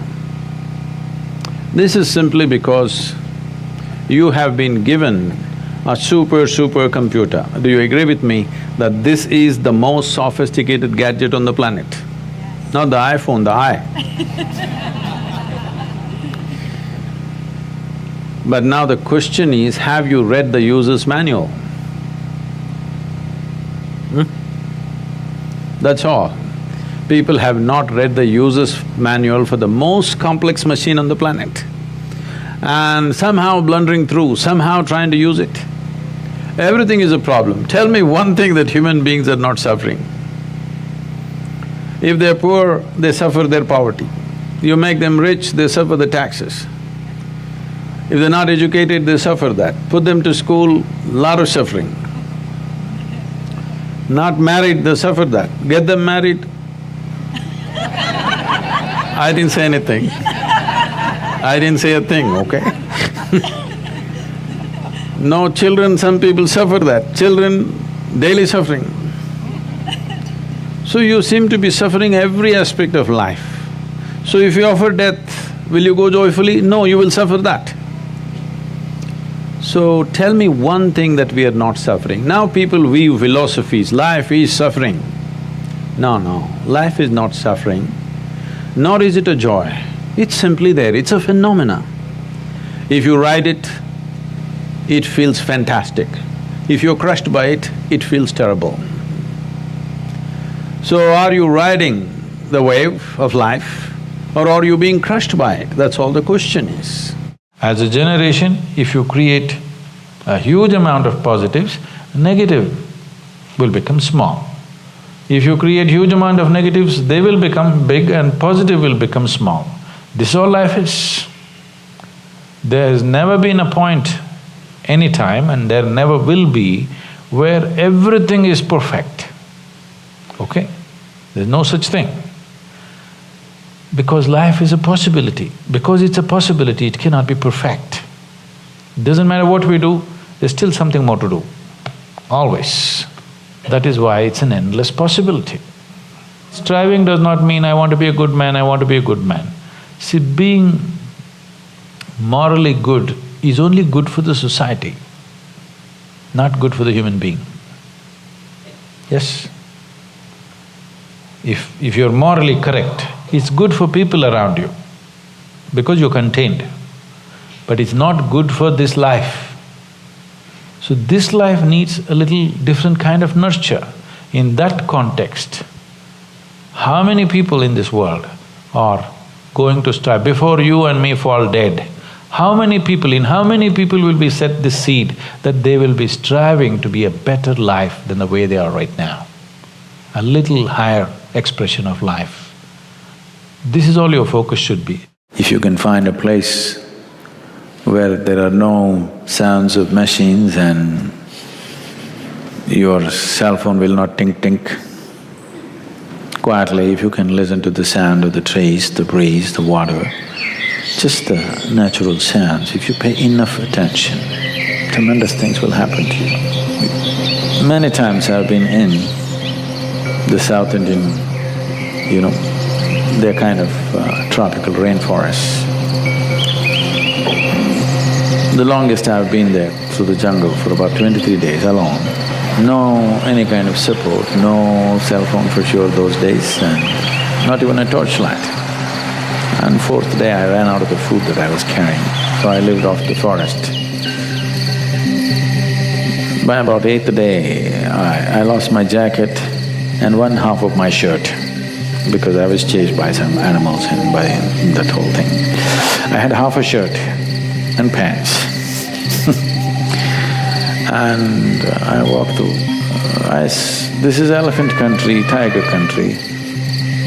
I saw tigers, panthers, elephants, all kinds of… the wild buffalo, various kinds of animals, very close quarters.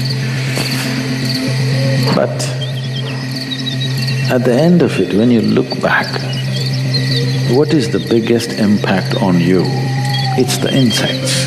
It's in the nights, the orchestra that goes on in the rainforest. Oh my God, it's unbelievable. And the timing, every day, night 2:15 means one group will stop and the other group will start. Really, their sense of time, every day, exactly by the second, one group will start, another group will start. And you don't know what they're talking about. They're definitely talking something that you don't know, for sure. They're not just making dumb noises. So if you just sit there and listen and listen and listen and listen, slowly you start noticing there is a pattern and an organization to this which is far bigger than any human symphonies that you can achieve. Far more complex and far more intense. I think it's very important for every human being, particularly if you have children. Vacation need not be Disneyland. I'm not against it, but one trip is enough, all silly stuff which excites you. Vacation should be into nature. If you can take your children walk in a jungle, not in a resort. Just live on a mountain, expose them to nature. I will tell you, you will bring up your children not only physically healthy, mentally healthy, far more sensible and accepting and wonderful kind of human beings if they know how to… Because once you go into nature, whose son you are, whose daughter you are, what are you in the city, doesn't matter, okay? It's very important that everybody experiences that, otherwise you start creating your own illusions as to who you are and you start believing it for sure. No technology is harmful. It is just that when human mind is in a certain level of destructive mode, every technology is harmful, everything.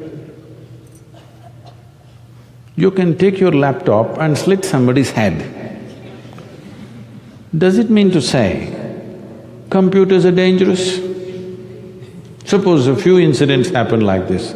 In many offices it happened, let's say in 10 different offices, it so happened somebody took Apple Air and slipped somebody's head. Does it mean to say laptops are dangerous? No, human beings are stupid. Whatever comes their way, they know how to turn it against themselves. When they've turned their own brains against themselves, what else do you want? Now there are technology de-addiction centers. You know this?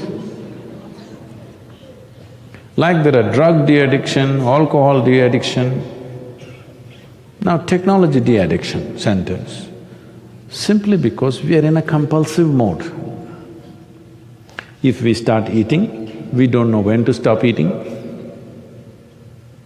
That's a problem, big problem, quite a big problem. If we start drinking, we don't know when to stop drinking. If we start shopping, we don't know when to stop shopping. If we start using the phone, we don't know when to stop using the phone. So the problem is not of technology, the problem is of compulsiveness. When we say compulsiveness, it's just absence of consciousness, isn't it? If we were conscious human beings, we would use everything for our well-being and everybody's well-being. Because we're compulsive, we start doing something, we don't know how to stop. Endlessly we will do the same silly thing. So, whether it's virtual reality or artificial intelligence or anything, the problem is not of technology, never. Because they are just devices created by us. We are supposed to use it for our well-being. That's the idea, isn't it? But see, most of the cutting-edge technology always goes into military usage in the world. Obviously, we don't know how to use it for our well-being, we are always using it to destroy something. This has been the thing always, not just now. Because we've never worked on human consciousness. If human beings lived consciously, if the leadership in the world was a conscious leadership, the question of using technology against human well-being or the well-being of anything wouldn't arise, isn't it? Technology means enhancement of our capability. Fear is always about what may happen or may not happen, right? Fear is not about what we are experiencing right now. What will happen is always the fear.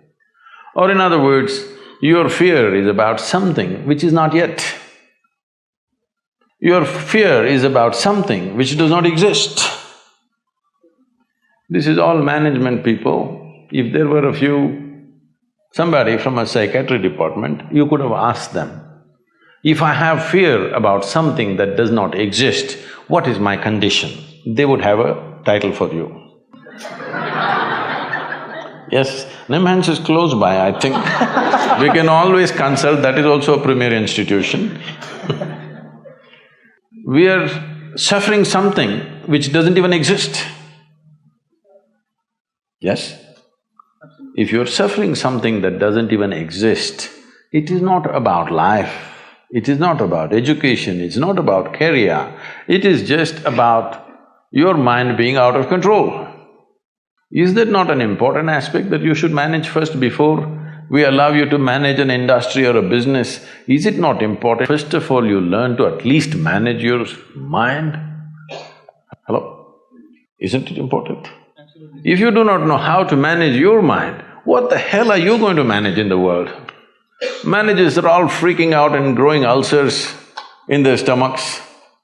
Yes, today it's become normal, if you are a CEO by 45, if you don't have an ulcer, you're not a great CEO. Because you are managing by accident like this. The fear comes because there is an accidental possibility, isn't it? Tell me, let's say you don't know how to ride a bicycle. You sat on it was on stand, you were just pedaling for fun, and it came off stand and started rolling. Anxiety or no? Started rolling faster. Fear or no? Very fast. Terror or no? It's not because bicycle produces terror. It is just that you don't know how to ride. If you know how to ride, faster it goes, the better it is. Isn't it? Faster it goes, the better it is. The very basis why we created a bicycle is because we wanted to go faster than walking. That's the idea. But if you do not know how to ride, how much fear it creates. Right now your problem is not with the world, your problem is not with your education, your problem is your education system, right from kindergarten, hasn't told you a damn thing about how to manage yourself. When it comes to what you want to do, you must think clearly, it's very important. Thinking clearly means, the question is not about what will get me this, what will get me that. Is your life precious to you? All of you, I'm asking. Your life, is it precious to you? Yes. So before you invest this life into something, you must look whether today if I invest my life into this, after 25 years, will it still mean a lot to me? After 50 years, will it still mean a lot to me? At the end of my life, if I turn back and I look, will I be proud of this or will I be ashamed of what I'm doing right now? Doesn't matter what other people say. But you should not do anything that you will feel ashamed of, isn't it so? Huh? It doesn't matter, people say so many things. Everybody has an opinion, it's their business. But you don't do something that you will feel ashamed of, isn't it? Then you're turning against yourself. Somebody turns against you, you can leave them and go somewhere else. If you turn against yourself, you'll have to live with it forever. So, this is all you have to look at it. Something will get you money, something will get you comfort, that's not the point. What you choose to do, will it give you a life? When I say give you a life, are you just trying to make a living or are you trying to make a life out of this? It's important. Making a living is not an issue. A worm, an insect, a bird, an animal, all of them are making their life, making a living, isn't it so? They're even making a life out of it, but definitely they're making a living. So making a living with such a big brain is not an issue. Earning your food is not an issue, making a living is not an issue. Only problem is you want to live like somebody else, that's an endless problem.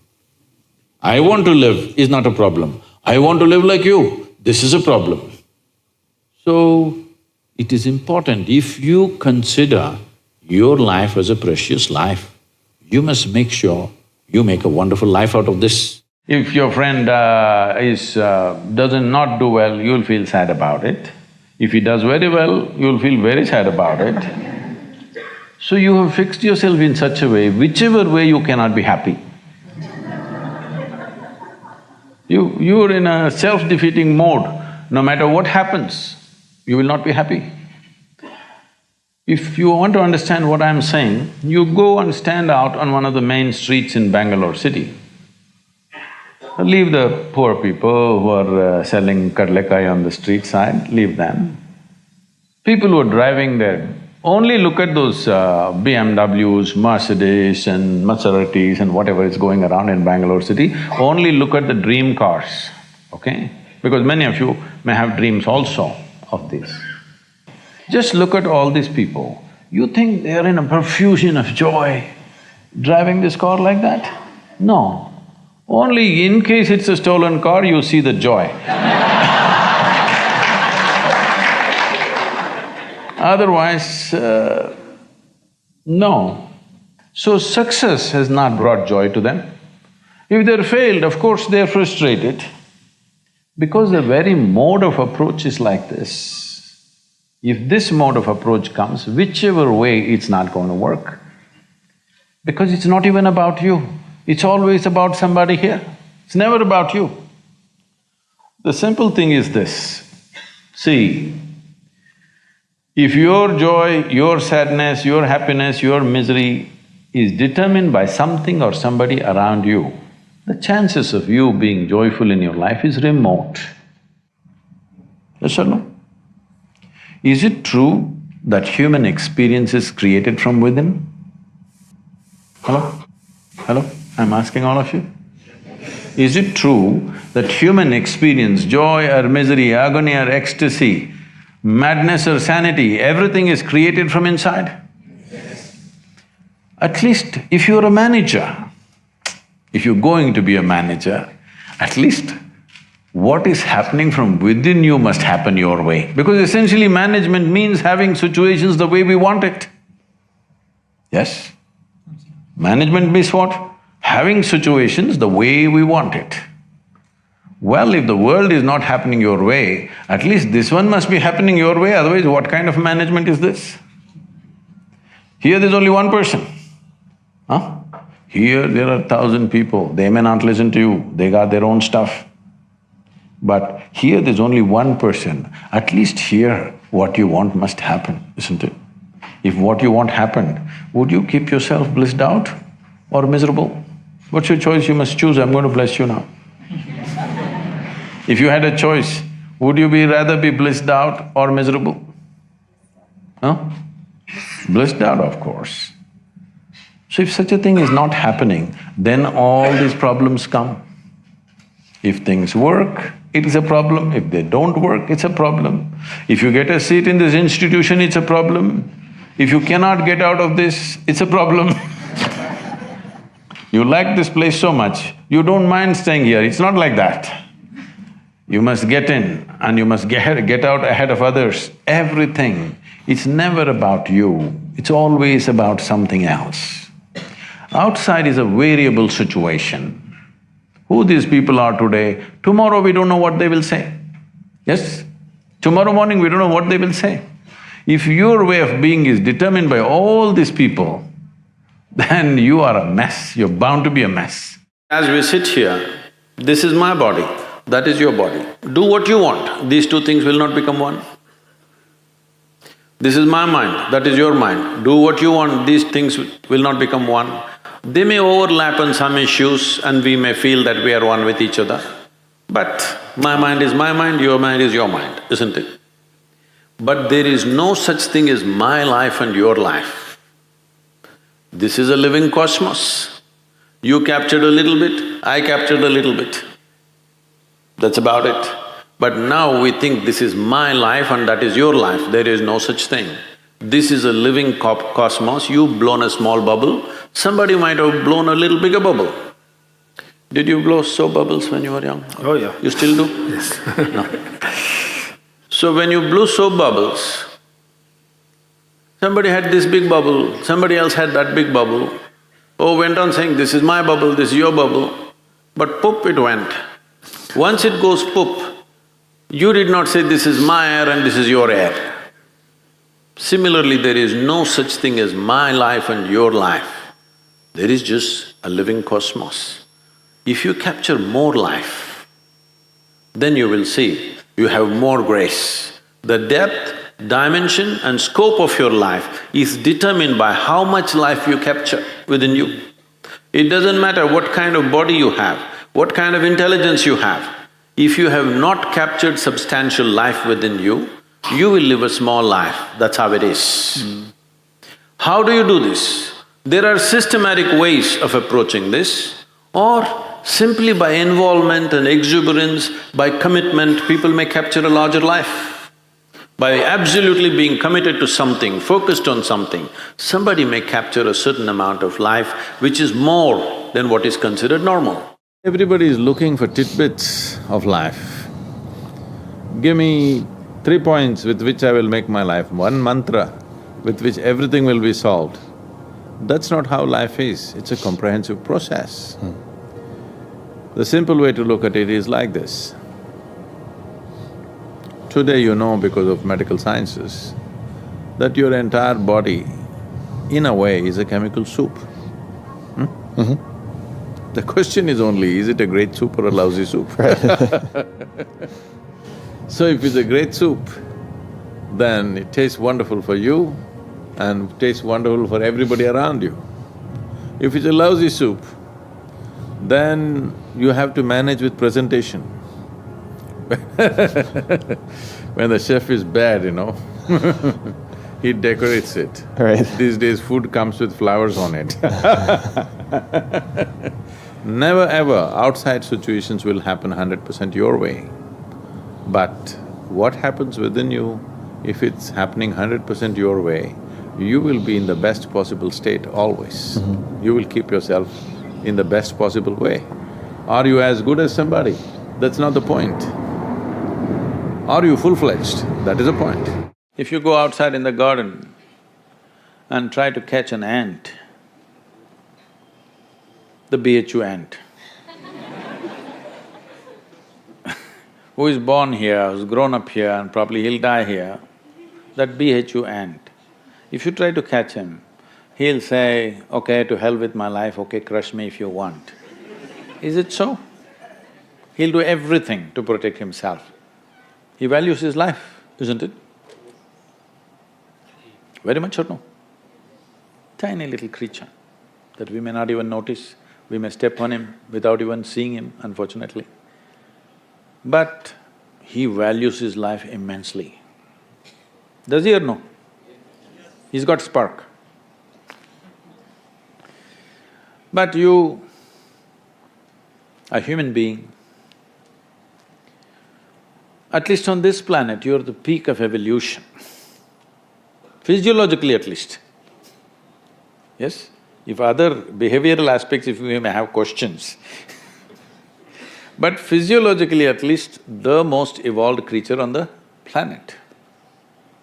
What the most evolved creature on the planet means is, it has the most complex neurological system and it has the highest level of cerebral capability. That means you can think, you can remember, you have memory. You have a very vivid sense of memory and a fantastic sense of imagination. An ant doesn't have such a vivid sense of memory, nor does he have any great imagination. He has some. But he has a presence of mind about the life that he is living. Because the education systems that you're going through right from kindergarten level is such that it is about everything except you. It's about everything else. Somebody is PhD in tourism, somebody is PhD in biotechnology, somebody is PhD in something. Nothing about this. How does this function? There is no attention at all. A human being functions. You have a Kala Bhairava temple here. What this means is, a human being exists in 3 times. He lives because of the richness of his memory. How rich is your memory determines what you will do and what you will not do right now, isn't it so? So memory is important, the present experience is important, and how vivid is your imagination for tomorrow is very important. Right now the problem is, these things have all gotten mixed up because discipline of faculty has simply not come. Nothing has been taught to our children that there needs to be… Discipline means people think English kind of discipline, walking like this like idiots. Discipline of faculty is not there. Because of this, your own mind turns against you. What happened 10 years ago, you still suffer? Hello? what may happen day after tomorrow, you already suffer? Because there's no discipline of faculty.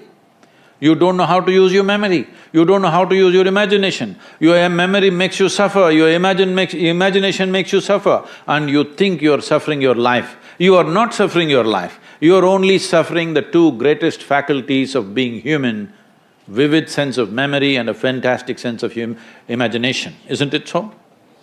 If you suffer the greatest faculties that you have, what can we do with you? If you suffer an ailment, understandable. If you suffer a disability, understandable.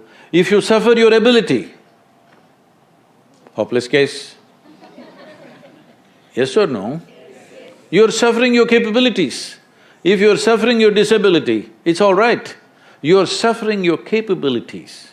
I must tell you this, about 4-5 months ago, I think, you might have seen it on the news, a young lady, 34-year-old lady, who was a television anchor in Hyderabad, jumped off the 5th floor window, killed herself, left a note, "Nobody is responsible for my death, my brain is my enemy." How many million years it took to get this brain to this size, and now it becomes your enemy?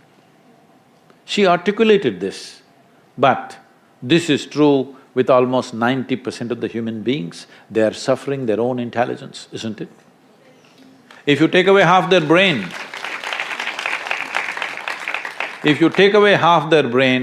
they will be peaceful. Yes. And that is why a whole bunch of idiots are going about saying that the ultimate goal of life is peace of mind. Such people will only rest in peace. Right now, what are the instruments of your experience? You know you're here only because you can see, hear, smell, taste and touch. This is the only way you know that you're here right now. Suppose you doze off, don't, okay? Suppose you doze off, you don't know that you're here, isn't it? Yes. Even though you're here, your heart is beating, everything is functioning, the world is on, we are all here, but you won't know that you're here, nor will you know that I'm here or anybody else is here, isn't it? Yes. All that's happened is, life is on, full on, even within you. Only thing is, these 5 sensory organs have shut down. So your entire experience of life right now is happening because you can see, hear, smell, taste and touch. Just look at the nature of the sensory organs. In the very nature, they're outward bound, isn't it? Can you roll your eyeballs inward and scan yourself? No. Shall I give you a bad example? Sure. Our nose is located right above our mouth. Suppose you don't brush your teeth for 3 days. Though this nose is right here, it won't tell you you have not brushed your teeth. The whole room will know you have not brushed your teeth, but you will not know. This is the human predicament. It's very easy to see what's wrong with this guy, what's wrong with her, what's wrong with her. It takes a lot of observation to see what's wrong with this. That level of keenness of observation is missing in most people. They need to cultivate that. A human being does not become who he is because of his desire. He becomes who he is because of his competence. So instead of enhancing your competence, you're just enhancing your desire, which will be just a horrible burden to carry all the time. You just focus on enhancing the competence of who this is, rather than enhancing your desire, I'm going to become a world champion. Everybody wants to become one, they're not going to become one, isn't it? Everybody wants to be successful. They will not be a success unless you do the right things. Success will not happen to you. Can I tell you a joke? 45 minutes, you gotta be serious. Joke now? We can? You want a joke? Yes. We need a joke. Yes. Okay, let me ask you this question. No, let me tell you a joke. Even better. On a certain day, a man fell into a septic tank, right up till here in filth. He desperately tried to come out, he could not. Then he started screaming, "Fire, fire!"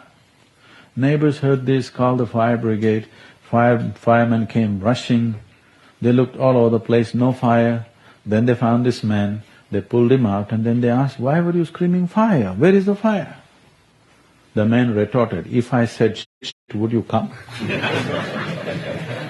You got to do the right things, otherwise right things will not happen to you.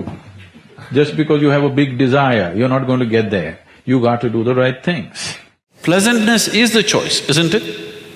So why is it so much unpleasantness is happening in human experience? Because we never took charge of the inner dimension. We believe by fixing the outside, everything is going to be okay. In the last 100, 150 years, with the advent of science and modern technology, we have fixed too many things on the outside. If you fix any more, there won't be a planet left. Yes? Definitely this has brought much convenience and comfort to our lives. In every way, we are the most comfortable generation ever. You agree with me? I know you have series of complaints about how things are not okay, but we are the most comfortable generation ever before on this planet, isn't it so? But we cannot say we are the most joyful generation on the planet, we are the most loving generation on the planet, we are the most blissed out generation on the planet, definitely not. We are complaining like crazy about everything, like never before. This is because we fixed the outside. Comfort and convenience has happened, well-being has not happened. If your interiority was handled by you consciously, you would definitely keep this in a blissful state. So is bliss the goal of life? No. Bliss is a necessary condition for life to flower to its full potential, otherwise it will remain constrained. Don't pursue enlightenment. You cannot pursue enlightenment. How can you pursue something that you do not know? If you pursue something, you will pursue only what you know. What is the point pursuing something that you already know? What is the point in running after something that you already know? So if you have to step into something that you do not know, the only thing is just to keep walking. Keep a steady direction and keep walking. Maybe it's a wrong direction, it doesn't matter. Just keep walking. After all, planet is round.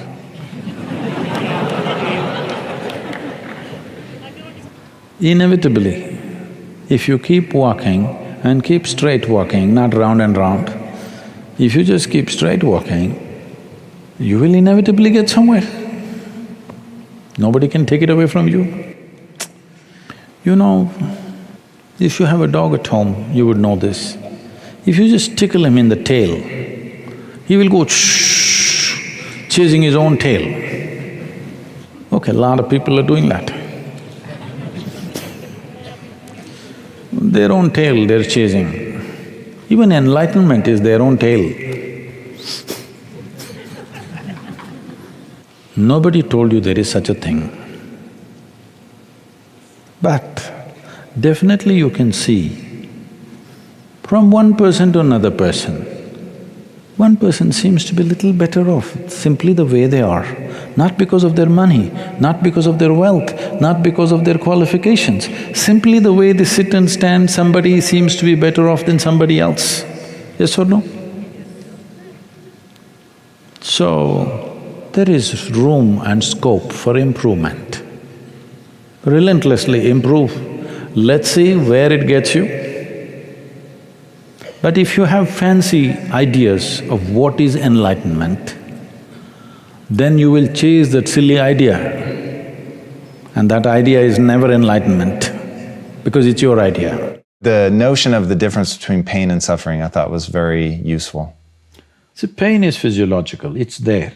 If there's no pain, most people would not even know how to protect themselves. See, just because there's no pain in this, see what all you have done to it. Isn't it? See, there's no pain in this. So that's why you took it off. If there's no pain in your nose, maybe you would have taken it off. Right. Because there are many advantages. You will take in about 22% extra oxygen if you just remove this one thing, contraption. Wherever there is no pain, people are messing with it like crazy, isn't it? They call this hairstyle, they call it so many things. Yeah. Suppose there was no pain in the entire body in Los Angeles, people would pull out their stomach bag and you think they wouldn't do it? No, they probably would. Only pain is helping them to preserve themselves, isn't it? So pain is good. There's no physiological pain. Most people would not know. I hear in United States there's one group, they call themselves something, I forget that word. They're actually cutting their fingers off, their hands off on the video. Whoa. They're posting it online. There's a group like that. Whoa. Can you imagine this? No. In spite of so much pain, if there was no pain, almost everybody would have cut themselves off in the name of fashion, they would have cut themselves into ribbons. Wow. So pain is a good thing physically, because that is your preservation, self-preservation mechanism. But suffering is something that you do in your mind. So pain that happens in your body, you take it in your mind and multiply it 1,000 times or 1,000,000 times depending on how capable you are or how stupid you are, and suffer it 1,000,000 times over. Right now, most human beings are like this. What happened 10 years ago, they can still suffer. What may happen day after tomorrow, they already suffer. They are not suffering life, they think they are suffering life.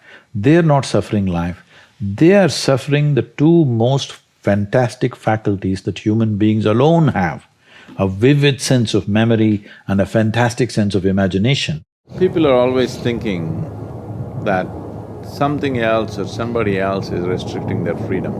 But once freedom is lost simply because they are tangled up with their own body and their own mind, these are two dimensions of you, two faculties. Unless your body and your mind is fully in your hands, if they're continuously working for you, never against you, only then you can live a successful life. People have approached inner well-being either with belief systems or philosophies or ideologies or some wacky ideas of their own. It's time to approach your inner well-being in a scientific manner. As there is science and technology to create external well-being, there is a whole science and technology to create inner well-being. That is what we calling as inner engineering, technologies for well-being. It is time that you approach your inner well-being also in a scientific, systematic way and employ technologies to create this well-being. Everything else you're using technology, you understand that technology can facilitate everything on the outside. Why don't you understand that the best piece of technology on this planet is this human mechanism? Unless you approach it properly, it will not yield. Living here as half a human being is not good enough. Right now, people's idea of success is they're doing better than their neighbor. No. Your idea of success should be that you are a full-fledged life, because this is not my idea, this is not my philosophy. This is the longing of every life, every worm, insect, bird, tree, animal and also a human being are always striving to become a full-fledged life. But we know what is a full-fledged worm, we know what is a full-fledged insect, we know what is a full-fledged apple tree, but we don't know what's a full-fledged human being. That's where the problem is. So there are many aspects to this. Fundamentally, if you keep your life energies very exuberant, now you will see the sleep quota will naturally come down. To keep it exuberant, you should not be overladen. Largely in the ashram, everybody, young people also, eat only 2 meals a day, 10 in the morning, 7 in the evening. Our activity exceeds most people's activity in the world, and we are 7 days, 365 days, we don't know what's a vacation because we're enjoying what we're doing. We don't want a break. So, they never go on a vacation, there is no break, there's no Sunday, Monday nonsense, nothing, every day something is happening endlessly. But you will see People are very energetic, healthy, sleep is very little. So, energetically, a human being can be at different levels. Why this is important is, see, what we call as life is just a combination of two things, a certain amount of energy and a certain amount of time. When it comes to time, it is ticking away for all of us at the same pace. Clock doesn't run slowly for me, faster for you, there's no such thing. Whether you are busy, you are lazy, you are sleeping, you are doing useful things or useless things, it doesn't matter what you do or you do not do, time is ticking away. So there's no such thing as time management. You can manage your energy. If you raise your energy to a higher pitch of intensity, what somebody does in 10 years, you may do it in 1 year. So if you live for 100 years, it looks like you lived for 1,000 years. Simply because your energy is pitched up. This every human being can do. The whole yogic system is… one dimension of yogic system is just towards this. If you sit here, even if you simply sit here with your eyes closed, you don't sit here in a static way. You sit here in a dynamic way. You never become static, because static is called as death. If everything becomes static, that is death. If inertia really sets in, that is death. So sleep in yoga is seen as death. You die every day. How long do you want to die in a day? You really must use this word for yourself. Don't tell anybody, I'm going to die. For yourself, how long do I want to die in a day? 8 hours a day if you die. 1/3 of your life you're dead. In 24 hours, 8 hours you're dead means 1/3 of your life dead. Another 4 hours goes into eating, sleeping, eating, toilet, bath, this, that. Where is the time to live, I'm asking? So, if life is precious, the most important thing to do is keep your energies in an exuberant way so that life becomes more, life feels enhanced, because you cannot enhance time. See, one thing is, the survival process has become easier than ever before. Believe me, in the morning if you need a bucket full of water, if you had to walk a mile to the river to get 1 bucket of water, and your family needed 25 buckets of water, you would have no time to mess yourself. Now you have a lot of time to mess yourself because our survival is better organized than ever before. Another thing is, most human beings do not know how to manage their biochemistry without physical activity. I have seen a whole lot of people, particularly teenage boys and girls between the ages of 12 and 16, who come to me with some severe, violent problems within themselves. If you leave them like that, they may kill themselves or kill somebody else, they're in that kind of state. Many of them have even killed their parents, it has happened all over the world. And in 2017, when I came to know that in India, which is not so much suicidal in that sense because there's a huge family support and stuff like that, in spite of that, in 2017, 18,600 children below 18 years of age committed suicide, out of which 7,200 are below 15 years of age. So 12, 13, 14-year-olds who must be bubbling with life are wanting to take their own lives. Why? Obviously we're doing something fundamentally wrong with the society, isn't it? Yes. Our goals and our stupid ideas of what is success is driving them nuts. Because we are trying to use our children like racehorses. That's interesting. And when you say that as something that represent us, that we've turned into something amazing, or in what way are they like racehorses? See, when you understand life as a race, if you're in a race, what's the objective? You must reach the finish line quick, isn't it? Yes. What is the finish line of your life? Death. There you have it. This may not be a conscious process, but life within you is understanding it like that. When you… see, you must understand this, whether you are conscious of it or not, any human being. Right now, if you make yourself miserable, you must understand you are sending a message to every cell in the body that I don't want to live. You might not have articulated it in your head yet, but When you become miserable, you notice suddenly your body seems heavy and it's like, doesn't want to get up from this chair. Have you seen this? Yes. When you're happy, you're willing to bounce at everything and do everything, bend backwards if necessary. Why this is happening is the message has gone to every cell in the body, this guy wants to die. They're all thinking, okay, what can we do to help him? But by then, of course, you recover. So you want to die, you want to live, you want to die, you want to live. The body is getting confused because you must understand this is a very intelligent body. It's taking instructions from you. Every cell in the body has enormous sense of memory and intelligence. If you keep sending wrong messages, if they act, you're dead. Because you're sending contradictory messages, you're not dead, you're half dead. You can give it any number of exotic names. Essentially, you have turned your intelligence against yourself. This is supposed to work for you, but now you've turned it against yourself, it's working against you. I would say there's literally no human being who's not confronted with a thought and an emotion like that, but they manage to brush it aside. It doesn't bother them enough. The pain of not knowing doesn't tear them, that's the whole problem. They come to terms with ignorance, they make a deal with ignorance. They will build relationships where everybody will confirm this is the best way to live. Of comfort, companionship, love, affection. These are all things you're seeking. I know a whole lot of people have raised human emotions to heavens.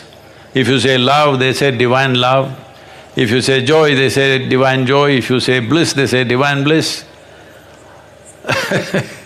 You don't need any God's help to be joyful, loving, peaceful.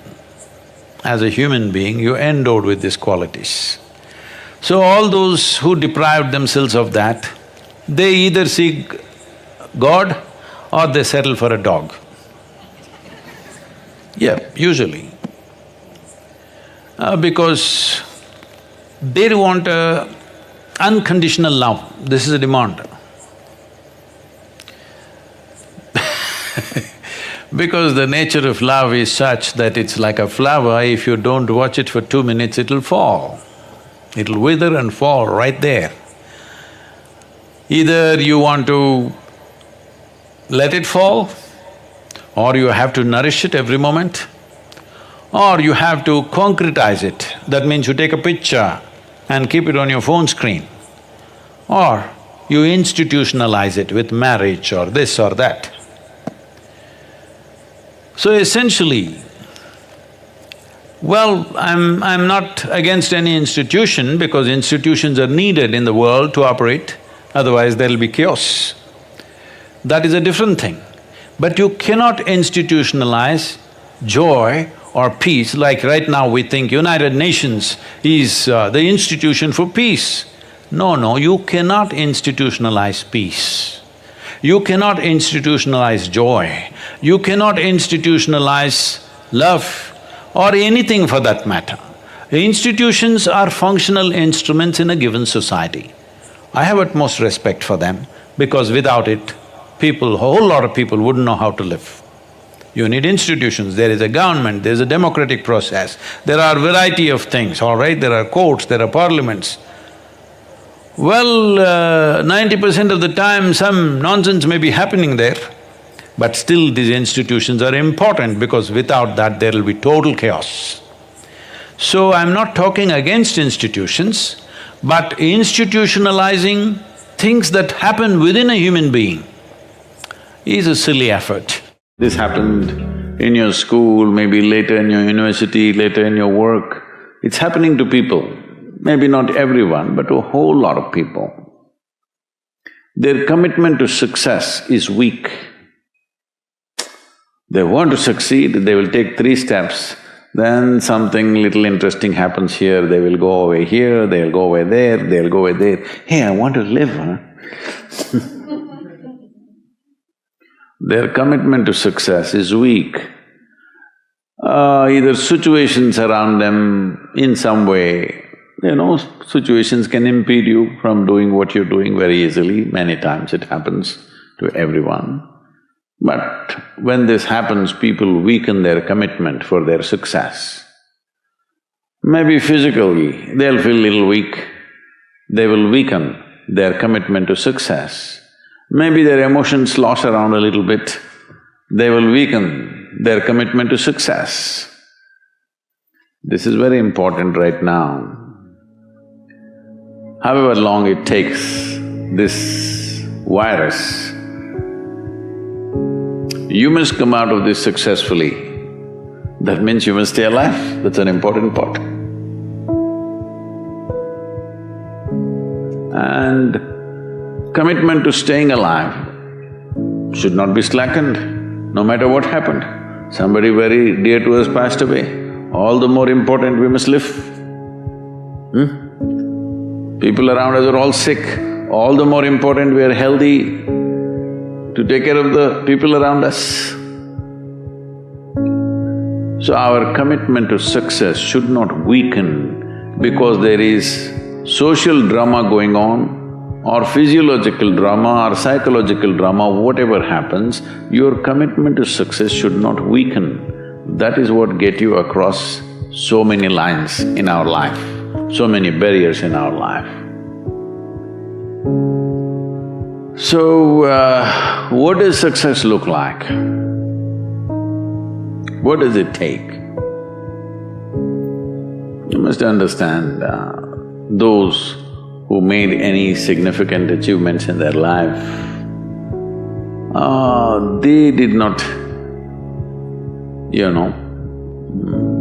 I don't want to take any personal examples of anybody, I'm trying to avoid obvious things that are coming to my mind. Well, I know family and friends who always have their breakfast on time. And after breakfast, of course, they must have coffee. After coffee, of course, they must light up a cigarette and sit there nicely because they're trying to become peaceful.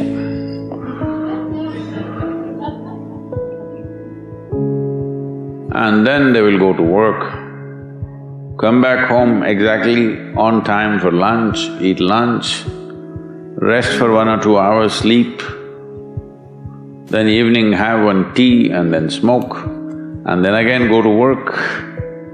And 8 o'clock, 8:30, they're back home for dinner and then maybe other things, drink and this and that and whatever. Well, that's their priority. It's fine, I'm not complaining, it should not be that way. But those who have been very successful, either in music, sport, art, business, spiritual process, doesn't matter what, those people never know when they ate, when they slept, when they got afternoon rest. I have not seen such a thing in my life. So,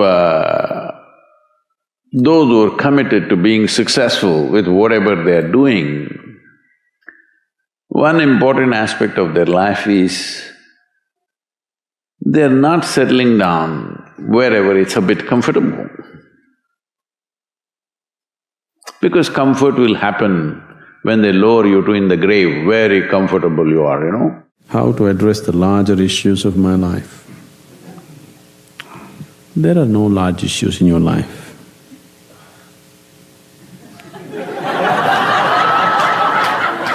Somebody needs to help me understand that.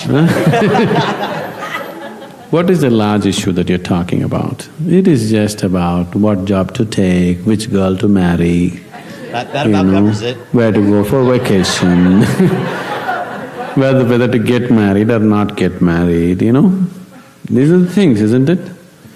These are not large issues, these are little things in your life.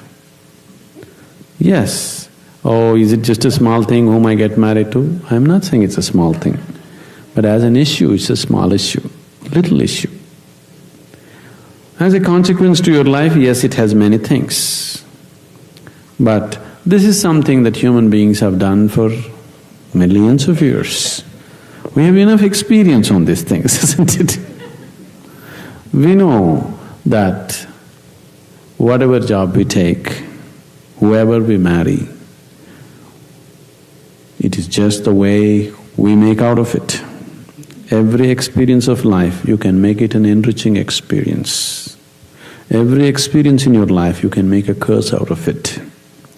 See, there is nothing wrong in your job, whatever job you're doing. There's nothing wrong getting this job, there's nothing wrong in losing this job. There's nothing wrong in getting married, there's nothing wrong in getting divorced. There's nothing wrong in not getting married. There is nothing wrong in anything, there's nothing wrong in this or that. But it is just that you make misery out of it, that's wrong. If you do this, you make misery out of it. If you do that, you make misery out of it.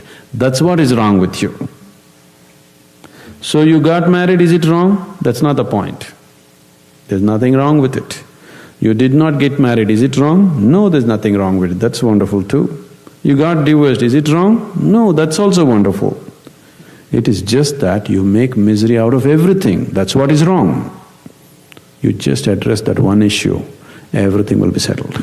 In your book, you talk about something I thought was so interesting, to set the faucet to a certain drip rate and do nothing but focus on the dripping of the faucet for like 7 minutes or something. The idea is to pay attention to something which has no relevance to you. See, people have divided the universe. This is important, this is not important. This person is important for me, this person is not important for me. This is important for me, that's not important for me. You divided the universe. You will never know anything this way. Indiscriminate focus, indiscriminate attention. I am not attending to you because you are somebody with a cobra in your heart, all right? It doesn't matter who I speak to, who I am with, I'm the same way. Indiscriminate.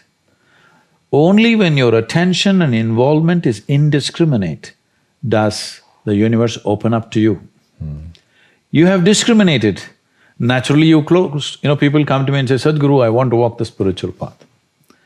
I say, okay, be here for 3 days, let's see what we can do. So, no Sadhguru, day after tomorrow, my uncle's daughter's birthday, I have to go. Oh, you want to get enlightened? And day after tomorrow, uncle's daughter's birthday also, all right. We got 1.5 days. You do one thing, you do this, this and this. I said, Sadhguru, but I don't like this. All right, I'll give them a small piece of paper and say, okay, write down things that you like, we'll only do that. You won't believe it, in this entire universe, most people like only 3 or 4 things. Wow. When you're so constipated in your head that you like only 3 or 4 people or 3 or 4 things in your life, how do you want to open up to the existence? Because life is happening because of its openness. This is a fundamental difference between death and life is, people are thinking it's just breath, all right, on one level. That is also openness. Whether you allow this to happen or you don't allow it to happen, whether you did it consciously or unconsciously, but it's happening, isn't it? Openness is on every subatomic particle, is in communication with everything. That's why this is going on. Breath is happening, so much is happening in connection with everything. It is only in openness you're alive. As you close doors, you're dying in installments. Dying in installments is torture. See, life is fantastic if you're alive and fully alive. If you're dead, it's good, at least the neighbors may think so. This may sound very not so compassionate, but I'm saying, everybody dies, you and me will die, all right? If you're dead, the game is over.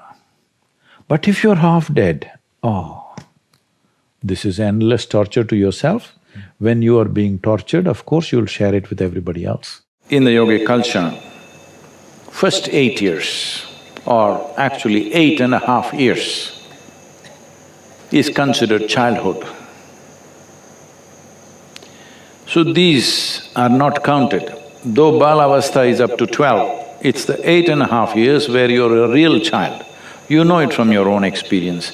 After you're 8.5, only your parents thought you were a child, but you were secretly many things.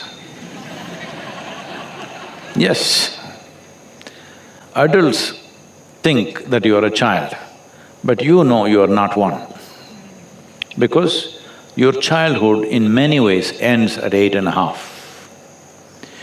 So if you take two solar cycles, which is 24 years or little less than that, and add 8.5 years to it, it will become 32 and 3/4 or something like this. 32 years and 7 months or somewhere there.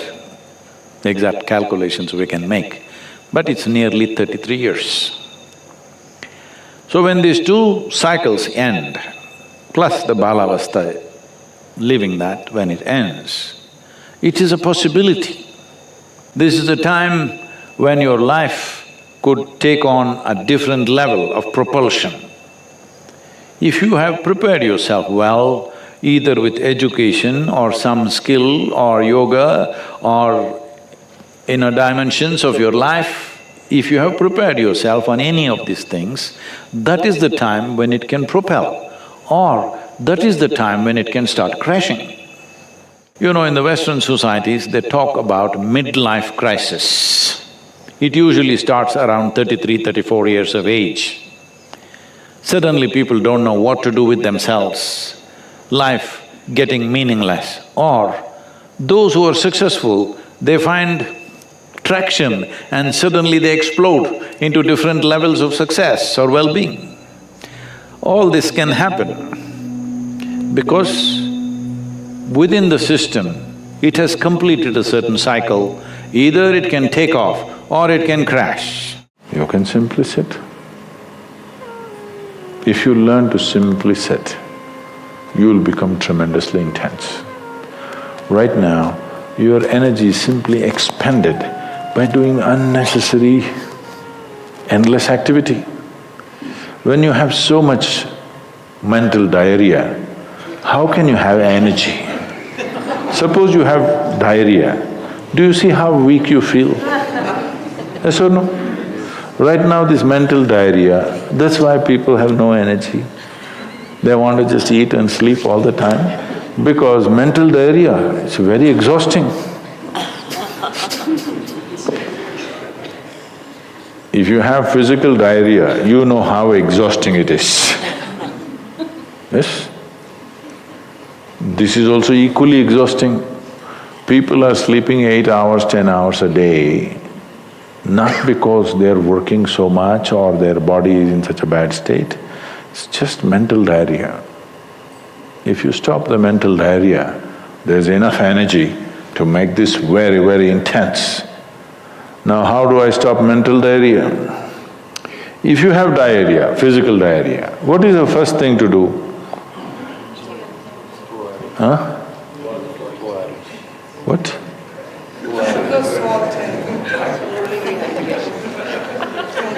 Yes, run to the toilet, I know that.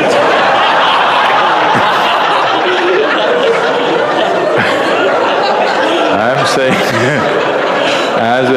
as a corrective measure, what's the first thing you do?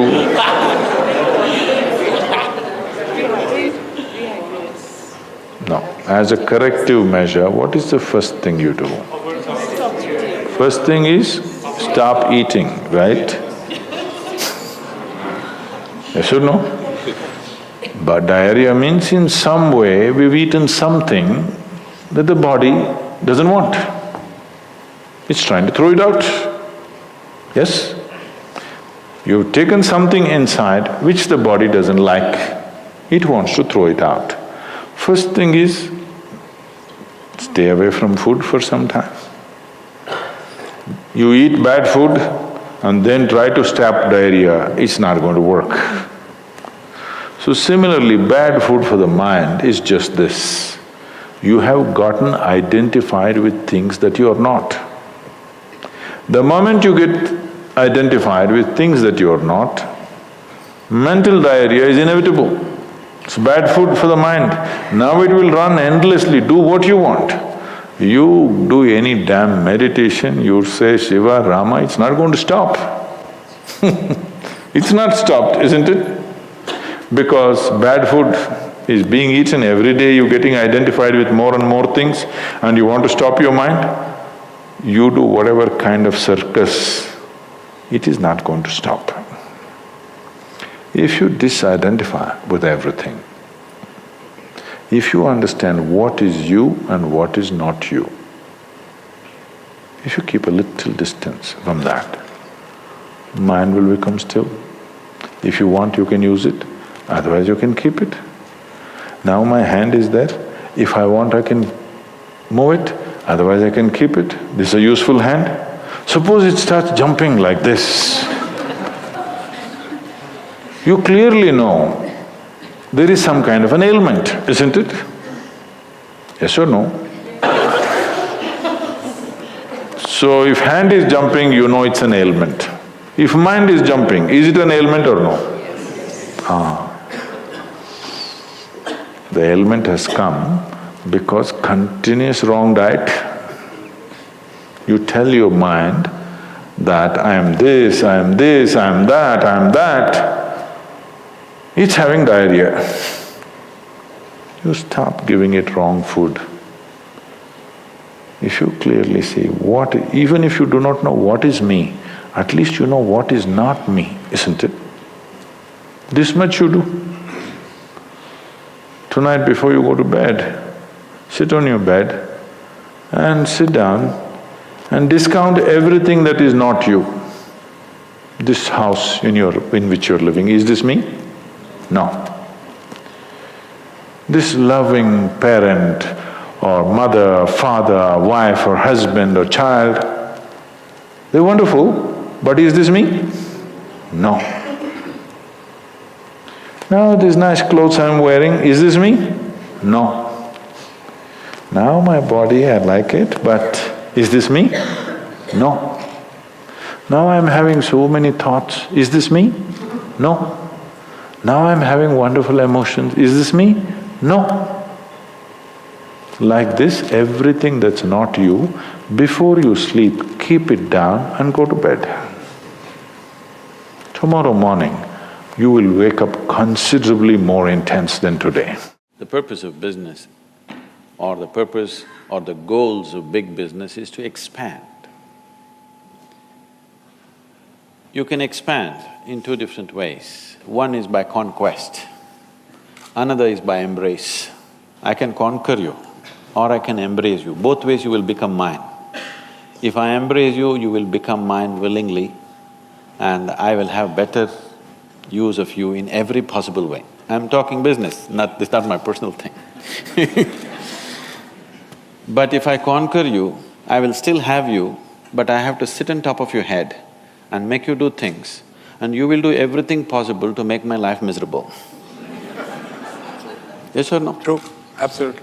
So, people are trying to conquer and their businesses and their activity is doing everything possible to make them miserable, and you can see it on their faces.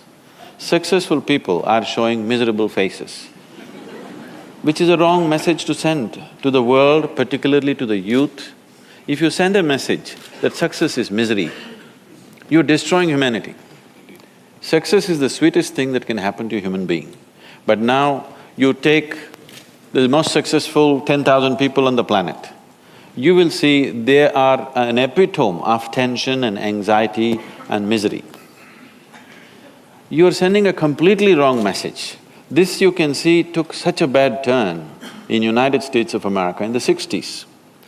The so-called corporates brutally wanting to grow, conquer the world, set such an image of themselves. The youth thought it's better to sit in the street corner and smoke pot. And it's a better way to live, at least you're happy, you're not causing any damage to anybody. This is a horrible way to exist. So it's extremely important that successful people send a clear message, success is a beautiful thing. It is not a suffering, it is not a miserable thing to do in your life. If this has to happen, your expansion has to happen by embrace, not by conquest. The spiritual process means to become like a mountain, stable, still. Because it's only when somebody has a very stable base, many things can be done. Exuberance of life is possible only if there is absolute stability. Otherwise, exuberance will lead to madness. Yes. That's why a lot of people who are a little creative, little active, little exuberant, always end up being freaky and nearly insane. Because without stability, you cannot have a dance going. This is why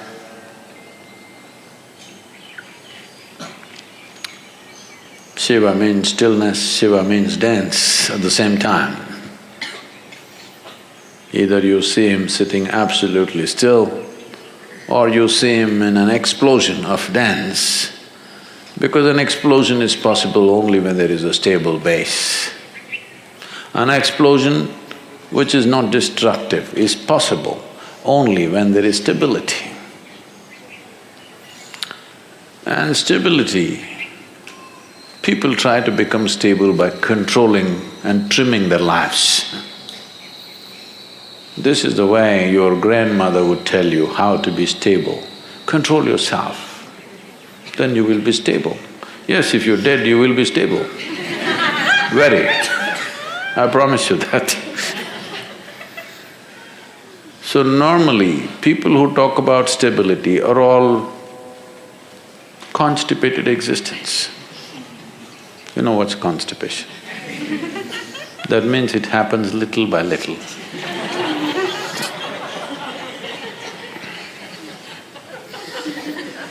Their joy, their love, their ecstasy happens little by little, here and there. That's constipation.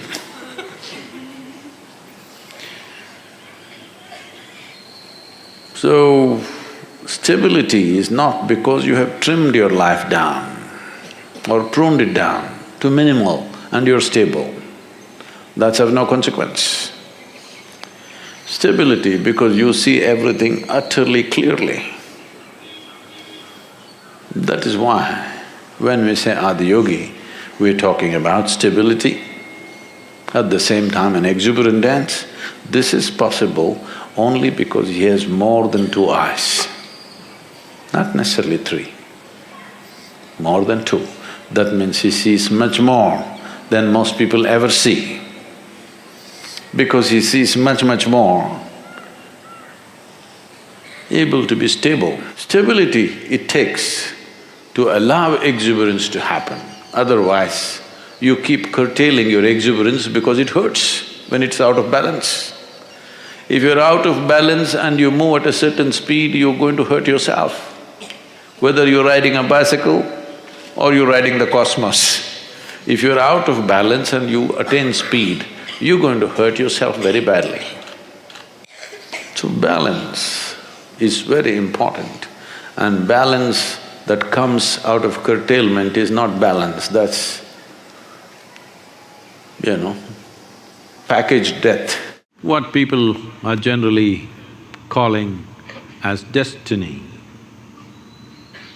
is essentially what they end up creating unconsciously. When I say unconsciously, as you sit here right now, as everybody sits here right now, there is physical activity going on within the system. There is mental process, there is emotional activity, and of course the life energies are active. Every moment, they are taking in hundreds of inputs, whether you're conscious or not conscious. So if I ask you a question, since this morning, from the time you woke up till now, of these four dimensions of activity, how much have you conducted consciously? What percentage do you think? Few things. How much percentage do you think? 25%. You are very generous, man. It's well below 1%. If you walk from there to there, there will be 25 different kind of smells that you're not conscious of, but the body registers and records. There are 100 different kinds of sounds that the body registers that you're not conscious of. Like this throughout the day and night, in wakefulness and sleep, this is happening.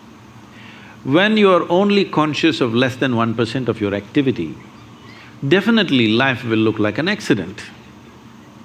Hello? When 99% of the things that you're doing unconsciously, definitely life will look accidental. If the accident…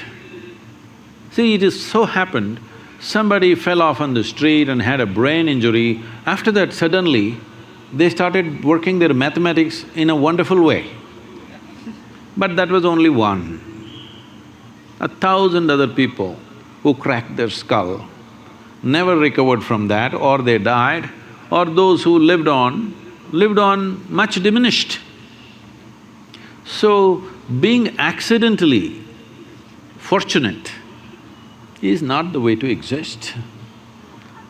So, whenever a pleasant accident happens, we say it's destiny. Some of you even say, God doing things to me. When did you make a partnership with him? I don't know. So, shall I tell you a story? Are you okay? This happened. Sherlock Holmes, you know Sherlock Holmes?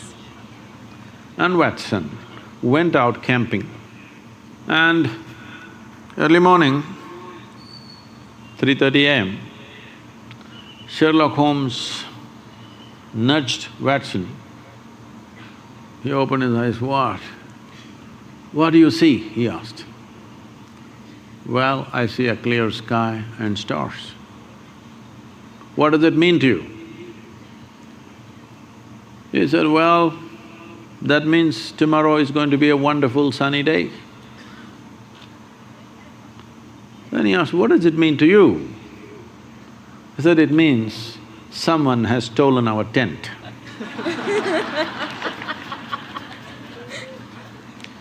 So, we don't know what went missing, and something may fall here and there by chance, but that's not the way life works.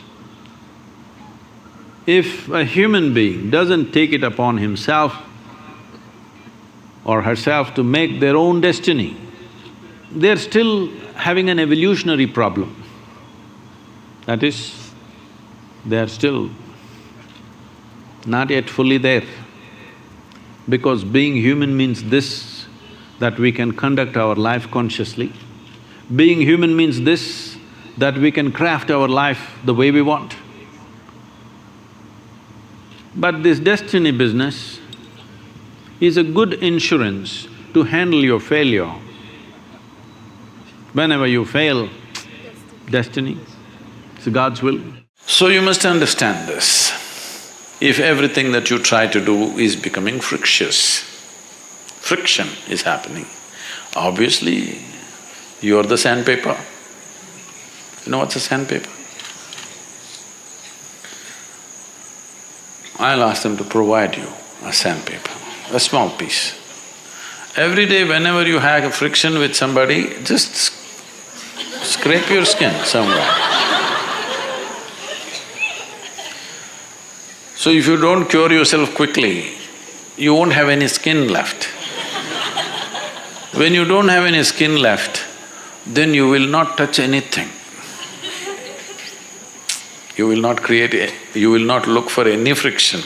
You will walk in… Suppose you had no skin, how would you walk? Even a little feather won't touch you, like that you will walk, isn't it? Because everything hurts now. So if you want that kind of treatment, we can do. Otherwise, first come to your senses. Friction is happening means, wherever you go, friction is happening. Obviously it's you. One simple thing you can do to reduce friction is, I've told you many times but you've not done this, is whatever you're saying in a day or in an hour or in a minute, how many words per minute are you uttering bring it down to 50%, still do the same work. You will see a whole lot of friction will go down, simply because you're not blabbering. Yes. And we've been trying to train you. Whatever you see, whether you see a man, woman, child, cow, donkey, donkey also, you do. No. How will friction not happen? It will happen. So, only when Sadhguru is here like this, the rest of the time like this, it won't work. Bring this into you, not just as a symbolism, genuinely. So, friction, there are two kinds, one within ourselves. Outside is just an expression and a consequence. So, this whole thing about inner engineering means just this, that when you sit here, you can sit here without any friction. If you can sit here without any friction, outside friction also will go down. But when you meet a sandpaper, there must be some friction. There are sandpapers. Hello? So when you meet a sandpaper, there must be friction. Otherwise how? There will be. So generally we avoid sandpaper if we can, but sometimes we have to work with them. When we have to work with the sandpaper, you need tact. This is something you have to learn, this will not come. This is nothing spiritual about it, this is tact in the society. Sometimes it doesn't work, but it's a question of skill. Some people who are not spiritual in any way, they are very tactful when they meet sandpapers. You will see these kind of agents and others who are working in government offices and in political atmospheres, they are so smooth. It doesn't matter how rough the other person is, these people just… they'll just get their job done and leave. So, working with sandpaper takes a little bit of skill and experience. Nothing spiritual about it, it's a social skill. But generally, in the ashram, there are very few sandpapers. Once in a way, people pop up sand on them, but they drop it, you know. They don't keep it all the time. Sometimes they are like that. They're not like that all the time. So when they are like that, when the porcupine has its thing up, you must just keep away a bit. When it's down, you can talk to it. It doesn't keep it up all the time. It doesn't have the strength to do that. So, your friction, you must understand it's just you. This happened in the year 98, 99, Andre Agassi and Boris Becker played 3 games. Boris Becker beat Andre Agassi because he had such a… he was called Boom Boom because… Boris Becker was called Boom Boom because of the service. His serves were so powerful, there was no game. Every time he will serve and finish the game. Nobody returns the ball. So, Andre Agassi went back and studied hundreds of hours of Boris Becker's serves. Then he figured it out. Then in the next 3 years, he played 11 games with him and beat him on 10 of them. And I'll tell you what happened. After Boris Becker retired, they met in Germany, there's something called the Oktoberfest in Germany, they were there. And at that time, they were together and Andre Agassi thought, okay, anyway he's retired, now I can tell him. Because this bothered Boris Becker big time, nobody can beat him but this guy's getting at him. So he told him, see, I observed your videos continuously and I figured out that whenever you're serving the ball towards the boundary line, Boris Becker, if you know, when he's serving, his tongue sticks out a little bit. When he throws the ball up and comes down, his tongue sticks out. Said, whenever you're serving towards the boundary line, your tongue goes to the left. When you're serving straight, it comes out straight. I observed this, the moment your tongue sticks out to the boundary line, I was already there every time taking the ball. So, Boris Becker literally fell off his chair, he couldn't believe this.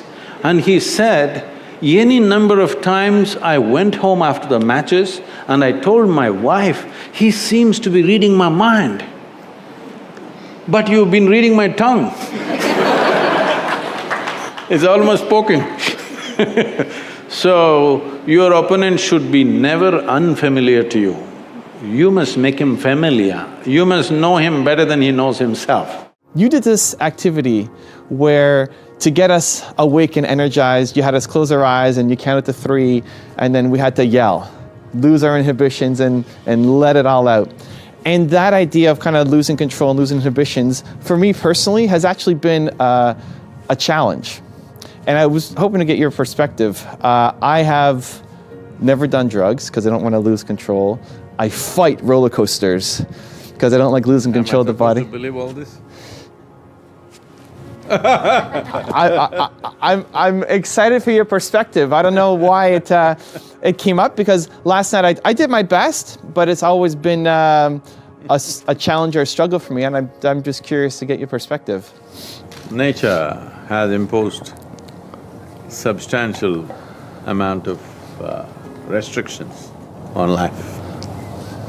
You can't just zoom off into the space. There is enough restrictions. You don't have to invent your own restrictions on top of it.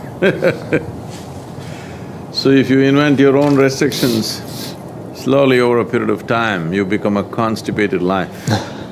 That means life won't happen easy, it happens in small happenings. So being in a state of abandon, not out of control, being in a state of abandon means all the stops that you have put on yourself, you pulled it off. Nature's stops are still there for your safety and your well-being. But why are you imposing stops? There's enough, gravity is holding you down, that's bad enough. Now you want to hold yourself down, why? Because fear. What is the fear about?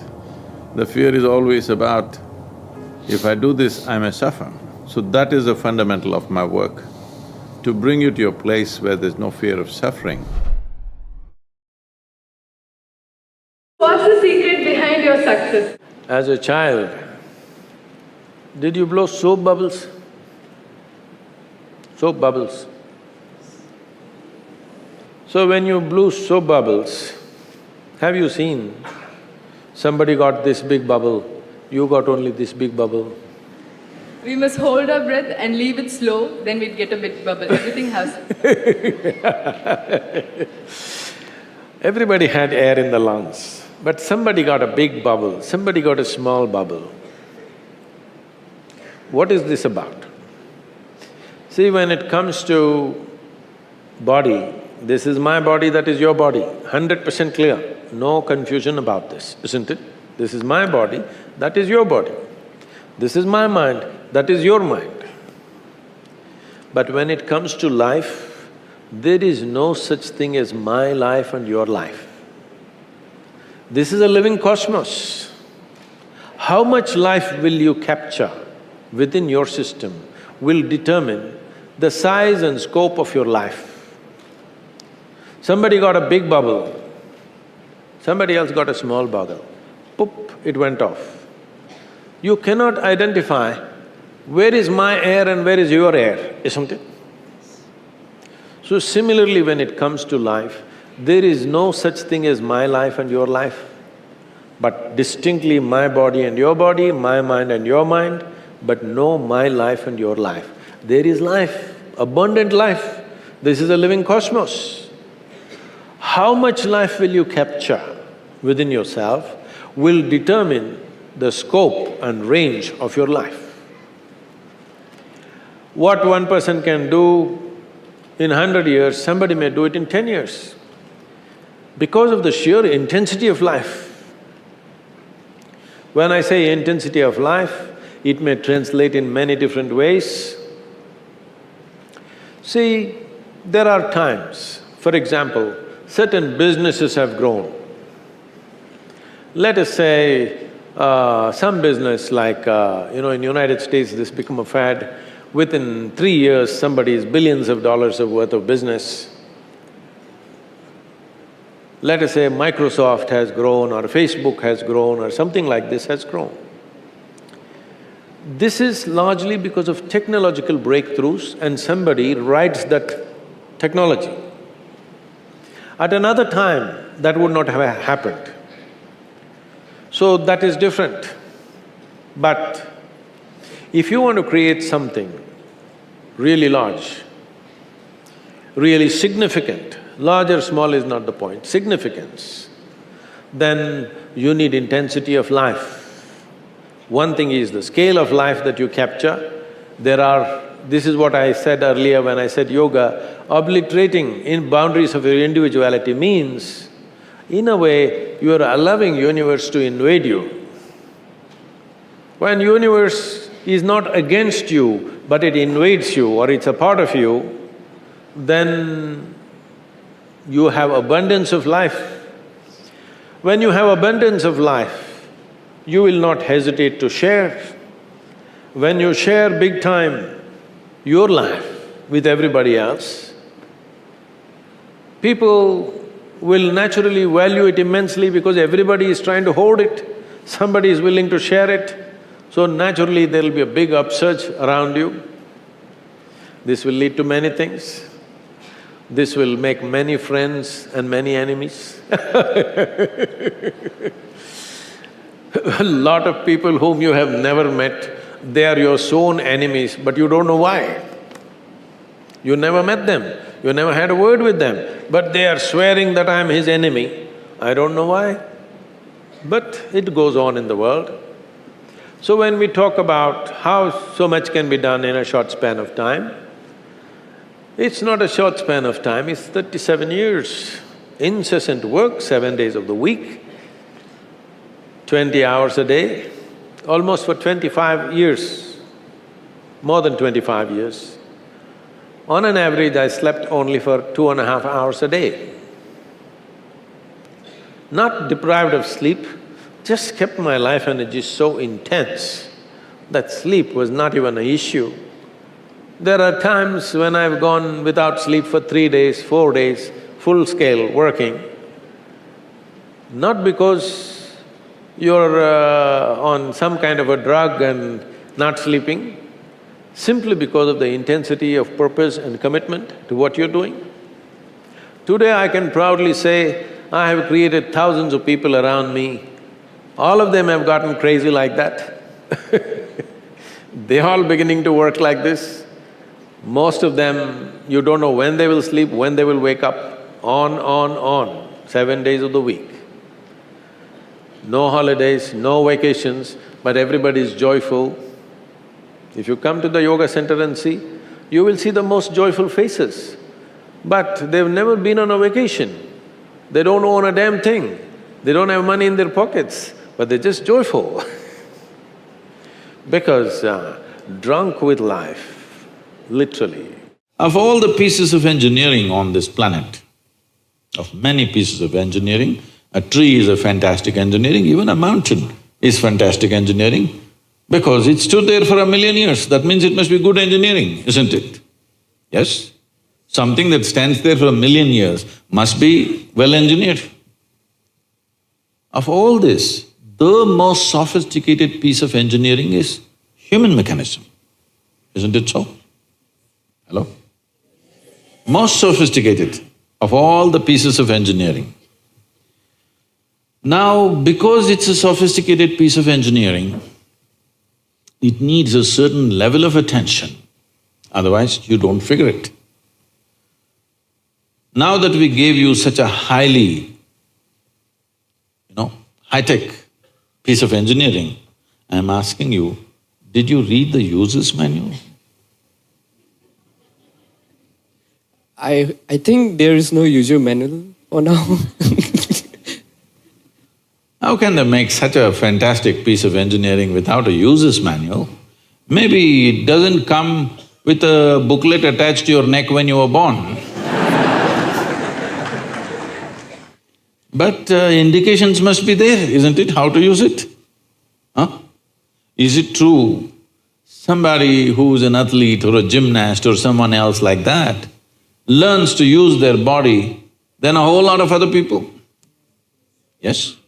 Obviously, at least one aspect of the physical engineering of the body, they seem to have read the user's manual about the physical aspects. Is it true certain people are able to use their mind better than others? Maybe they read another part of the user's manual. So, now with this heart manual and the brain manual, see, the problem is most people are prejudiced against the brain. This is a question that always comes to me, Sadhguru, I want to meditate but thoughts are coming. The common question everywhere. I ask them, see, I'll make you meditate. We will stop the liver, we'll stop the kidney, we'll stop the heart, we'll stop everything, okay? Oh, no Sadhguru. So you want the liver to function when you're meditating. You want the kidneys to function. You want even the spleen to function, you want the heart to function. But you don't want your brain to function for some reason. This is simply because brain is a new equipment that you got in the evolutionary process. This level of cerebral development happened more recently compared to the other systems. If you cut open any mammal, they all have all these parts, isn't it? Every part that you have here, all of them have. Even if you open a frog, most of you, you're biology department. Even if you open a frog, almost everything that you have, he also has, isn't it? It is only… the big difference is only the cerebral development, which is a more recent happening. Because it's a more recent happening, most people have not figured how to handle it. So, user's manual is very important. You don't read a user's manual just before you discard the machine. You read it in the first few days, isn't it? Hello? If you buy a phone, do you want to read the user's manual in the first 3 days or after 3 years when you're throwing it away? First 3 days, isn't it? So, knowing how this functions is very important. Never did ever heart generate any thought or intention. Well, when you looked at the young girl, heart beat more, that doesn't mean it's saying anything, it's just trying to compensate for the other levels of excitement that's happening. Just do this one thing, stop discriminating what is important, what is not important. If you pay the same level of absolute attention to every damn thing, you will see that what is the right thing to do is a very natural process. But you have already decided what is important, what is not important, how will you evolve, what is the right thing to do? Half the world is already been given up because it's not important. You are paying attention, only you even look at somebody properly only if they are of something to you. No, I looked at everybody, absolutely. Every life, every damn thing, every pebble, every moment that was happening in the earth, in the atmosphere, everything, not as a study, simply because I had eyes and I had an attention span. I paid attention to everything. Today they're saying this is something phenomenal. I was just laughing and saying, see, I just wandered aimlessly, everybody thought I'm just a vagabond. But now this aimless wandering is paying off in a huge way because it doesn't matter what the hell you're doing, small things or big things. If you are absolutely involved, absolutely, you will see, you will know what's the right thing to do. You trying to live here without involvement, this is why you have morals, you have ideals, you have ideologies, you have values, you have ethics, you have commandments, because you are trying to live here without involvement. You want ready-made formula. What is the right thing to do? Thou shalt not, thou shalt not, thou shalt not. Did the world get fixed, I'm asking? Every goddamn school-going children knows what is the right thing to do. Has it worked? It's not worked because you think there is a substitute for involvement. There is no substitute for involvement. Where there is no involvement, there will be no life. So don't try to make formulas or ideals or ideologies out of life. All life takes is absolute involvement, unbridled involvement, not distinguishing who is who, what is what, just absolutely involved with everything that you're in touch with right now. If you do this one thing, well, according to your level of intelligence, and nature also should yield. With all this, you will know what is the best thing to do, given your perspective, of course. See, right now, if you bring a man of certain capability, he may do something in a given situation. That's not the right thing to do for you, isn't it? You must know what is the right thing for you to do in a given situation. You won't be able to do what he does. You must be able to do what you can do to the best of your ability. That is the right thing to do in your life. You don't try to do like somebody else. So that will be the problem the moment you decide what is the right thing to do. No, there is no ready-made solution. Involvement. There is no substitute for involvement. Where there is no involvement, there is no life. For some incredible motivation from Guru Gopal Das, check the video right there next to me. I think you'll love it. Continue to believe, and I'll see you there. Now I'll ask you a simple question, correct? If you practice cricket daily for 10 hours a day, at the end of 2024, will you become a Virat Kohli?